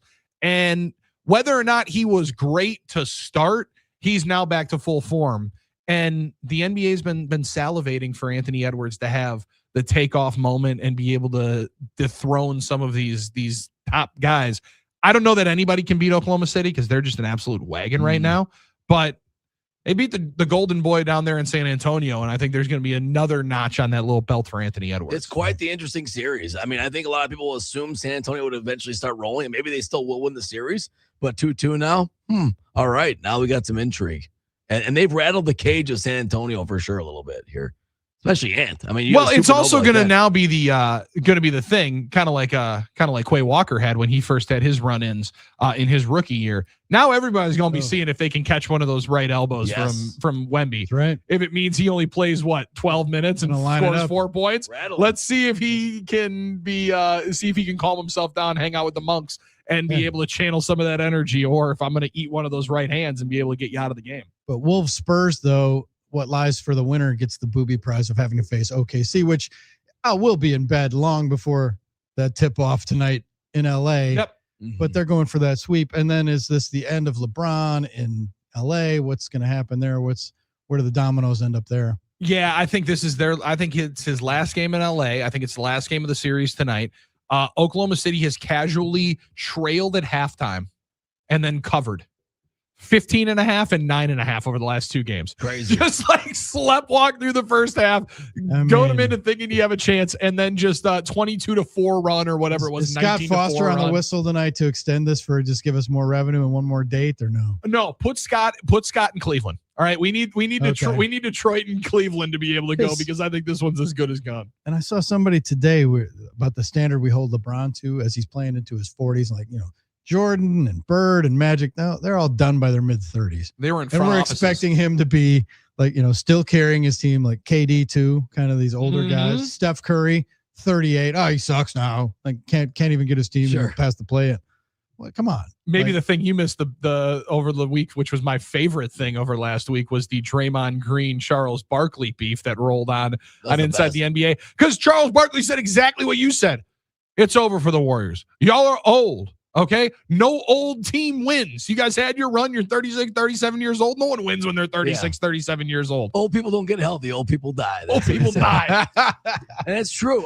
Chuck, I mean, he ain't wrong. You're right. We forget to humanize these guys sometimes because they seem like such superhumans that these guys know. I mean, like, they're getting old now, and they eventually will fade away physically. That's just the way it is. That's the way it is. Billy, is Anthony Edwards our current electric superhero of the day? Or do we have anybody? I like that. You have any other candidates for that one? We mentioned Turang earlier. I was going to say maybe a Brice Turang, maybe a Bill Hall, but I like that. How about all 3 of them get a weekend version of a hero of the day? Because there's a lot of heroes that walk among us.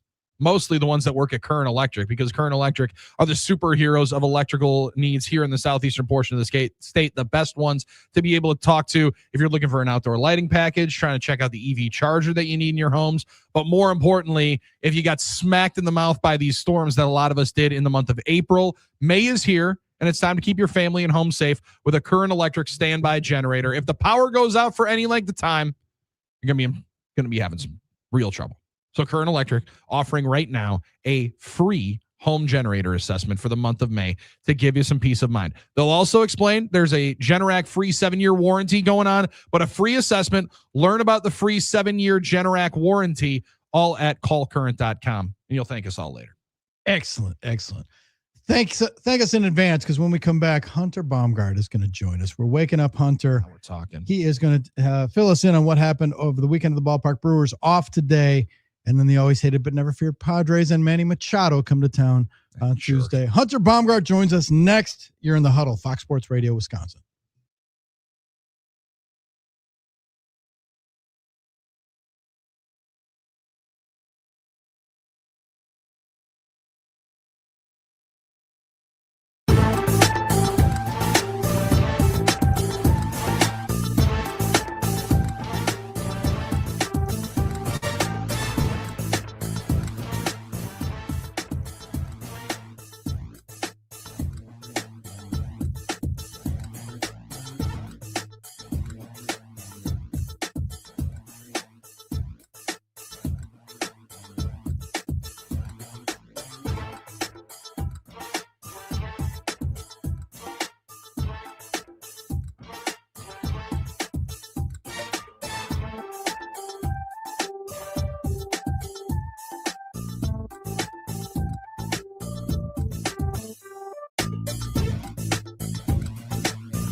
Rolling along the Huddle Monday edition. Drew, Billy, and Armen. Happy to be joined by our pal Hunter Baumgard, our go-to guy on all things Brewers. Hunter, good morning. Thanks for hanging out.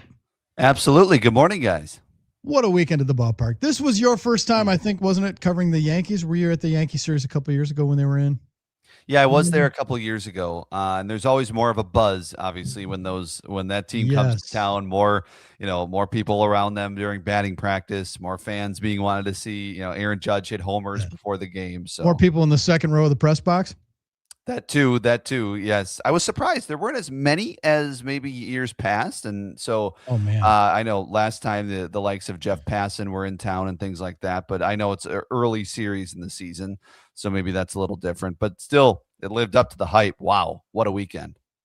It doesn't get much better than that. You get the thrill, the dramatics, and you also get, media starts with me, as we like to say, the stories. And Drew pointed out, like, maybe the best movie story would have finished with Blake Perkins being the one to deliver the game winner yesterday. But he plays a huge part in it. And that had to have been an emotional clubhouse and an awesome 4 minutes with you guys yesterday, because you could hear Blake was kind of holding back some of the tears when he celebrated his first Mother's Day the right way without his mom.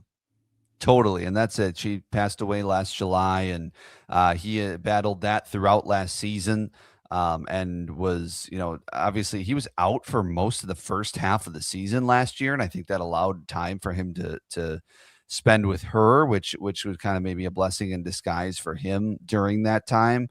And then, this year it's been really a strange season for him, right? He doesn't make the opening day roster, but then he's there on opening day. And then he gets sent down again, and then he's back within 24 hours basically, because Lockridge gets hurt. So the opportunities have been there for him, and at times he's come up. It's it's not been, obviously he's not come through as much as he would like, as much as the team would like. But yesterday, that's a huge hit with 2 outs to put them ahead 3-2, and obviously then it becomes tied. And he also makes a good catch early in that game as well. And then Pat Murphy was like, yeah, then he missed a cutoff, man. So he didn't, he's always looking at the details, and everybody is. But overall, it was, he said there was a lot of joy yesterday in being able to play on Mother's Day, be in the lineup, be impactful in the lineup. And he said he's had a great support from his teammates, from Pat Murphy specifically, from his friends and family during this time, going through the first Mother's Day without his mom. So yeah, it was neat. Blake Perkins is a really neat person overall. I wish it would happen. I wish the results were a little better on the field. I think everybody would, but at the end of the day, he did contribute to a big win for the team yesterday. Talking to Hunter Baumgard. He's brought to us by Import Minded, your pals on 27th Street. Always for Hunter. Okay, so you had Miz, the way the series laid out, Miz Fried pitching matchup, Brewers win that one, shut him out, electric, great atmosphere, and then back-to-back walk-offs. What was your favorite moment of the weekend of these three victories? Where do you think, if there were any pivot points? Did it come on Saturday night? What stands out to you the most from this weekend? Well, the fact that you were down 2-0 in both the games, right? In Saturday and Sunday, you came back on Saturday and got the 4-3 win in walk-off fashion, and then you do it again on Sunday. I think that just coming back against that team is not easy, and you beat a couple of really good pitchers as well, especially Max Fried, who came in with an under 3 ERA on Friday night. I think it starts. Logan Henderson said it to us yesterday. Like, Miz set the tone on Friday night. I mean, that was just a dominant performance against a really good lineup, shutting out a team between him and Drowan on Friday night, shutting them out. It kind of sets the tone for the series and said, yeah, we're not going to back down. We're not going to go easily at all. In fact, we're going to dominate you on the first night. And so Miz, with those 11 strikeouts, hitting 103.6 on the radar gun, like, that set the tone for the weekend. And then it just kind of made him believe a little bit. I think this series put the Brewers back on the map a little bit, as far as, all right, this is there have been some ups and downs. They've dealt with injuries, but this is still a good team at its core, and the pitching staff has still been really good. And I think those results showed over the weekend really well against a really good lineup. You could, argue against some of the other lineups maybe they've faced, but this one is as good as it gets, and they were able to dominate them overall. 1.61 ERA over the 3 days for this Brewers pitching staff against the Yankees. That is really good. I would totally agree, Hunter, that I think it puts it on the map, especially for like local fan attraction and interest, right? Like there's that, well, I'm not going to let my feelings get hurt again. They're not going to be able to beat the Dodgers or the Yankees. You do it whether or not, whoever you play, like when they swept the Dodgers last year, I think there was some wind in the sails for fans, the casual ones as well. But you mentioned Miz, and it just begs a question, just how good can he be? Like, do you think we're just scratching the surface of it? Do you believe that they're seeing a lot more to go? Because obviously consistency is the number one part, but his top end performance is kind of like the best in the league right now. So I don't necessarily know, how far do you see his ceiling at this moment? It's hard to calculate a little bit because we really haven't seen someone like him. I mean, you look at the numbers specifically with the miles per hour that he's hitting and consistently and doing it later in the innings. And it's like, you haven't really seen that guy ever, like in baseball. It's not like, those guys we've seen the Aroldis Chapmans or the Mason Millers, right, who come in the ninth inning, or a Josh Hader, who have those really, the heat and the fastball that just touches those unbelievable miles an hour. But this is different. This is a guy who can do it over 5-6 innings. And, Spencer Jones making his debut on Friday, like, welcome to the big leagues, buddy. And he's like, I've never seen a fastball that fast in my life. Like, it's like these guys, it's one thing to also have a fastball. And Pat Murphy talked about this Friday. Like, these guys can time up a jet plane, but when you have movement on it, when you could put it where you want it, and that's what Miz is doing. I think the ceiling could be, I mean, as good of a pitcher as the franchise has ever seen. I mean, and one of the best pitchers in baseball during his career. Like, that is the ceiling. I don't even know if I want to put a ceiling on the guy because it's just so dominant what he's doing. But like you said, it's consistency. We're seeing some of the being able to hone in the control, which I think was the big thing that he needed to do to take the next step. He's starting to do that. Pat Murphy's talked about how he's matured overall. He just sees him, in his day-to-day and his preparation. And he is going out there with confidence, and you see him in these big moments, right? The Skeens moment last year, the Kershaw moment last year, the playoffs, this one against the Yankees, opening day. These are the days he just goes out there, and it's not just a ho-hum, 5 innings, give up a run, maybe strike out 6. It's like he comes out there and just dominates these outings, and he feeds off of, obviously, the crowd. The adrenaline is pumping as he hits those wild numbers on Friday night. In that first inning, he's a pitch away from an immaculate inning. Like, he thrives in those moments, and that's what you love. Like, there's pitchers that are good, but then in those moments, maybe they crumble a little bit more. Misiorowski's the opposite of that, and that's what makes you really excited about his future. Talking with Hunter Baumgard here. That immaculate inning is coming, don't you think? I think it's bound to happen. I think it's bound to happen for him one of these times. Yeah. Got to, right? It seems like it. Hunter, it is refreshing to ask you about the Orthopedic Associates of Wisconsin injury report and not have to ask about Vaughn and Chourio, because they came back like they hadn't been gone at all, just mashing and just providing a spark for this offense. But what about the underlying ones? I mean, we forget. Oh, they're going to get Christian Yelich back at some point. Yeah. There's a left-handed bat that that has some pop and some, can do some things. And Quinn Priester took a step back. Where's he at? What is the Orthopedic Associates of Wisconsin injury report as it stands now, Hunter? Yeah, those two guys are headlining it. Pat Murphy on Friday said that Christian Yelich could return on this homestand, which would possibly mean the next 3 days against San Diego. So we'll watch out for that. I would think that within the next week, he's probably back, whether it's this series against San Diego or the Twin series over the weekend. I think when the Brewers go to Wrigley a week from today, I have a feeling Christian Yelich is probably in that lineup. Now we're talking. Probably wanted to get a couple swings before that series. Yeah. Mm-hmm. Right. So maybe it's a weekend activation in Minnesota. I mean, he said, who knows if there's you don't want to hope that there's a setback, but you never know with these things. But it did sound like, from what Pat Murphy was saying, that he told us he'd be back soon and that it could be on the homestand. So if that's the case, things keep trending in the right direction. I would think, going off of what he said, that in the next week is probably going to happen here.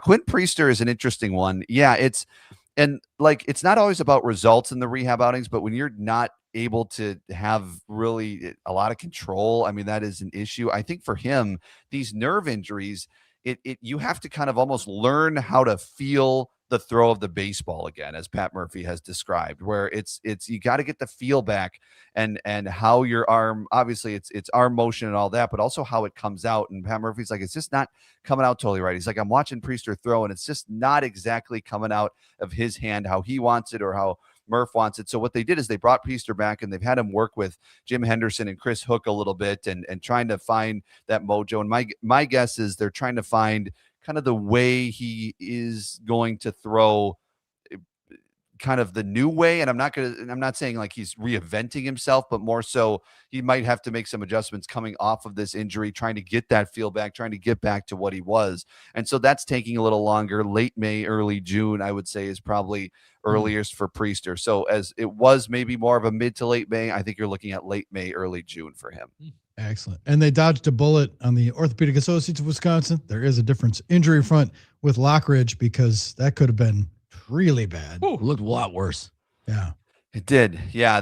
Pat Murphy saying probably we're looking at about a month for him. And all things considered, that's probably, good news when we all look at that injury at first. So yeah, and we'll see, Blake Perkins is here now. I wonder if he's the one that probably gets option when Christian Yelich is back. Tyler Black has swung the bat pretty well, or is he the guy that goes down? Because obviously Yelich DHs more than he's in the outfield. So do you want to keep Perkins as an outfielder? That is possible too. So that'll probably be the roster decision, Yelich for either Perkins or Black when that time comes. When you walk out of the ballpark yesterday, how many mock contract extensions did you see in your mentions for one Brice Turang? Because I know you're stunned. We got text on it and drop-ins. Our friend Alex on the YouTube comment said he's becoming a top 5 player in all of ball. They got to lock him up ASAP. We've known he's a different kind of player. We know that he's started to tap into a different level of production. I don't anticipate that one's happening, but I got to assume, Hunter, you saw a lot of that reaction to all of your reports yesterday. Oh yeah. I mean, it's not just it's just been the last months. It's the end of last year. It's through last year, right? When we've seen him become what he is. And I think we can be pretty close to calling this guy a star player. I mean, Aaron Judge saying, I wish this guy was on our team. That's pretty high praise, obviously. Yeah, right. Well, it's kind of how I was going. Emotional damage. Wait a year and a half. He just might be. I know. So I don't know, man. He might be priced out. I'm fearful of that now. I mean, we're getting to a point where I don't know if this is going to be, Brice Turang in a Brewers uniform throughout his career. Now, crazier things have happened. Who knows what happens next year with the CBA and everything like that. But as baseball stands now, I would much more bet on he is a Brewer throughout his first, deal here through arbitration and everything. And maybe it's another one of those trade him with a year left.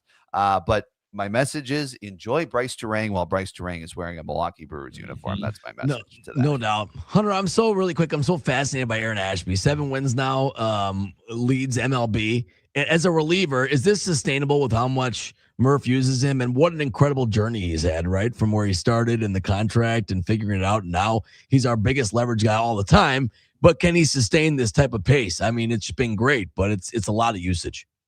It's a lot of usage, but the guy is just, those 2 innings on Saturday night were just awesome. And then you got yesterday. Yeah, yesterday with the 3 strikeouts, it's 3-1 to Aaron Judge. He freezes him with 2 straight pitches. And strikes him out. I mean, that's just, he has been such a weapon out of the bullpen and probably, honestly, an underrated pitcher in the game right now is Aaron Ashby, and the uniqueness of his ability to bounce back. Pat Murphy talked about him a lot before the game yesterday and saying that, the pitching coaches really think that he could be more of a weapon out of the bullpen, especially because of who they have in the starting rotation. They have a lot of options in that starting rotation. And they said they think he can throw 100+ innings as a reliever. And if that's the case, you're gonna have to start that early, and they have. So can he keep this up? I mean, we'll see. I mean, it's going to be something that we're all going to have to kind of learn together. Is there an IL stint at some point? Is there not? Is he just going to continue to, have a day off and come back and pitch, or have no day off and come back and pitch like he did yesterday?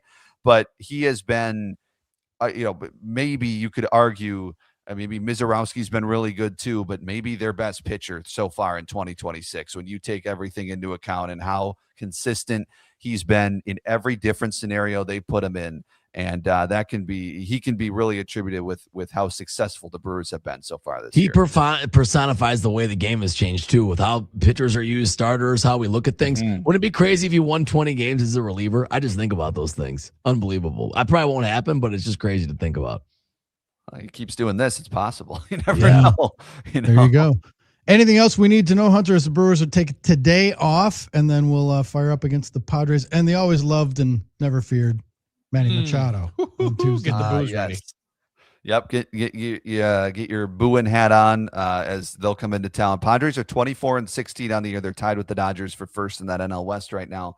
So not too much better as far as record-wise than the Brewers as we stand now. But how about this against the last 4 regular season series for the Brewers, against the Yankees, against the Mets, and against the Dodgers? The Brewers are 12-0. They've swept all 4 series. They swept the Yankees this time, obviously, and last year they sweep the Dodgers on the road, the Dodgers at home, and the Mets at home. So, against these big markets in the regular season, they have been dominant. As dominant as you can be. 12-0 against those 4 teams. Their last 12 games in the regular season. That's a good stat. That's what we're paying. That's why you're getting the big bucks. Those kind of stats. Bombgard, brought to us by Import Minded, your trusted choice for exceptional vehicle care, South 27th Street, just north of 894. Hunter, have yourself a great day. We'll catch up with you down the line. Thank you, guys. You too. Hunter Baumgart, ladies and gentlemen. Fantastic. Oh, let's ride. That's what we like to hear. Dominating those big markets. Take that, Goliath. Absolutely. All right, little wake and bake action when we come back. I got something for you. Oh, we got a good one holstered up on a Monday edition of The Huddle, Fox Sports Radio, Wisconsin.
The Huddle closing ceremonies on this Monday in the good land. Drew, Billy, and Armen. Time for a little wake and bake extravaganza brought to us by our friends at happyplacehemp.com. Now I can say it. Some of their products traveled with me. Ooh, all right. Now we're talking. Yes. Because they're part of my routine. They should be part of yours too. Use the code HUDDLE at happyplacehemp.com for 25% off your order and free shipping. That's right. Free shipping with your order. Use the code HUDDLE. It's the only one that works of our old codes. And we love Rob and Chris and the products that they make, the Drift Seltzer and the Drift Gummies. I took the Drift Gummies with me. So good. So good. Check these products out. Use the code. Get the discount either at the store in Muskego or online. Billy, what's our wake and bake story? What do you got for us? So now, as one of the younger guys, a lot of people just assume in this millennial generation that I am a big Barstool guy. Now, I'm a big fan of Pardon My Take. I've watched those guys and listened to their podcast for a long time. Portnoy can be hilarious. Some of the stuff they do is a little bit little out there though, and I don't necessarily know what this one ends up being. However, this became a deal a year ago. And now it's season 2 of not Barstool, Bald Stool. Season 2, episode 1, where they fly an army of friends out with their guy White Sox Dave did it last year. This guy Wonton Don is a part of it this year. They're flying to Turkey and all getting hair transplants. Yeah, that's what people Bald do now. Stool? Yeah. Oh my God. So it's a video and a series and gonna chronologize their trip to Turkey to all get hair transplants. And it's these guys dancing on a private jet. They're having a good time. They're flying. They're rolling, getting to Istanbul, having a great day. They're on a boat. And then Wednesday, everyone gets on the operating table. Oh, my God. Dude, if anybody has ever seen the hair transplant process, don't look at it if you haven't seen it already. It is among the grossest things I've ever witnessed in my entire life. However, that's new business now.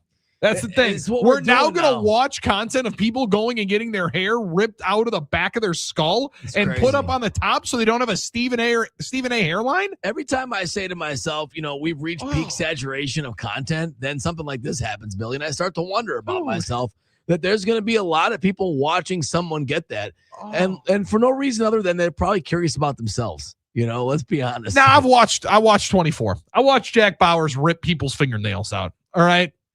That was cringy enough. You watching your follicles get pulled out of the back of the head and put right up into the top. Drew, I never thought that I'd say this, but I'd rather watch paint dry. I gotta say, I'm with you. I'm with you.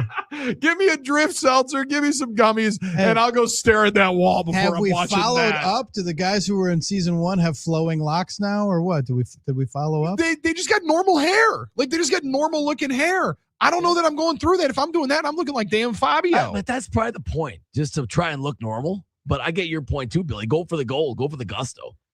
I'd have a shaved head far before I'm doing that. I'd rather watch Bald Stock than whatever that Jersey Shore crap they were running the other day. Nikki fair. Smokes. Yeah, anyway. that's fair. Maybe we calm it down, Portnoy. Show's in the books. We'll see you tomorrow at 5 a.m. Peace.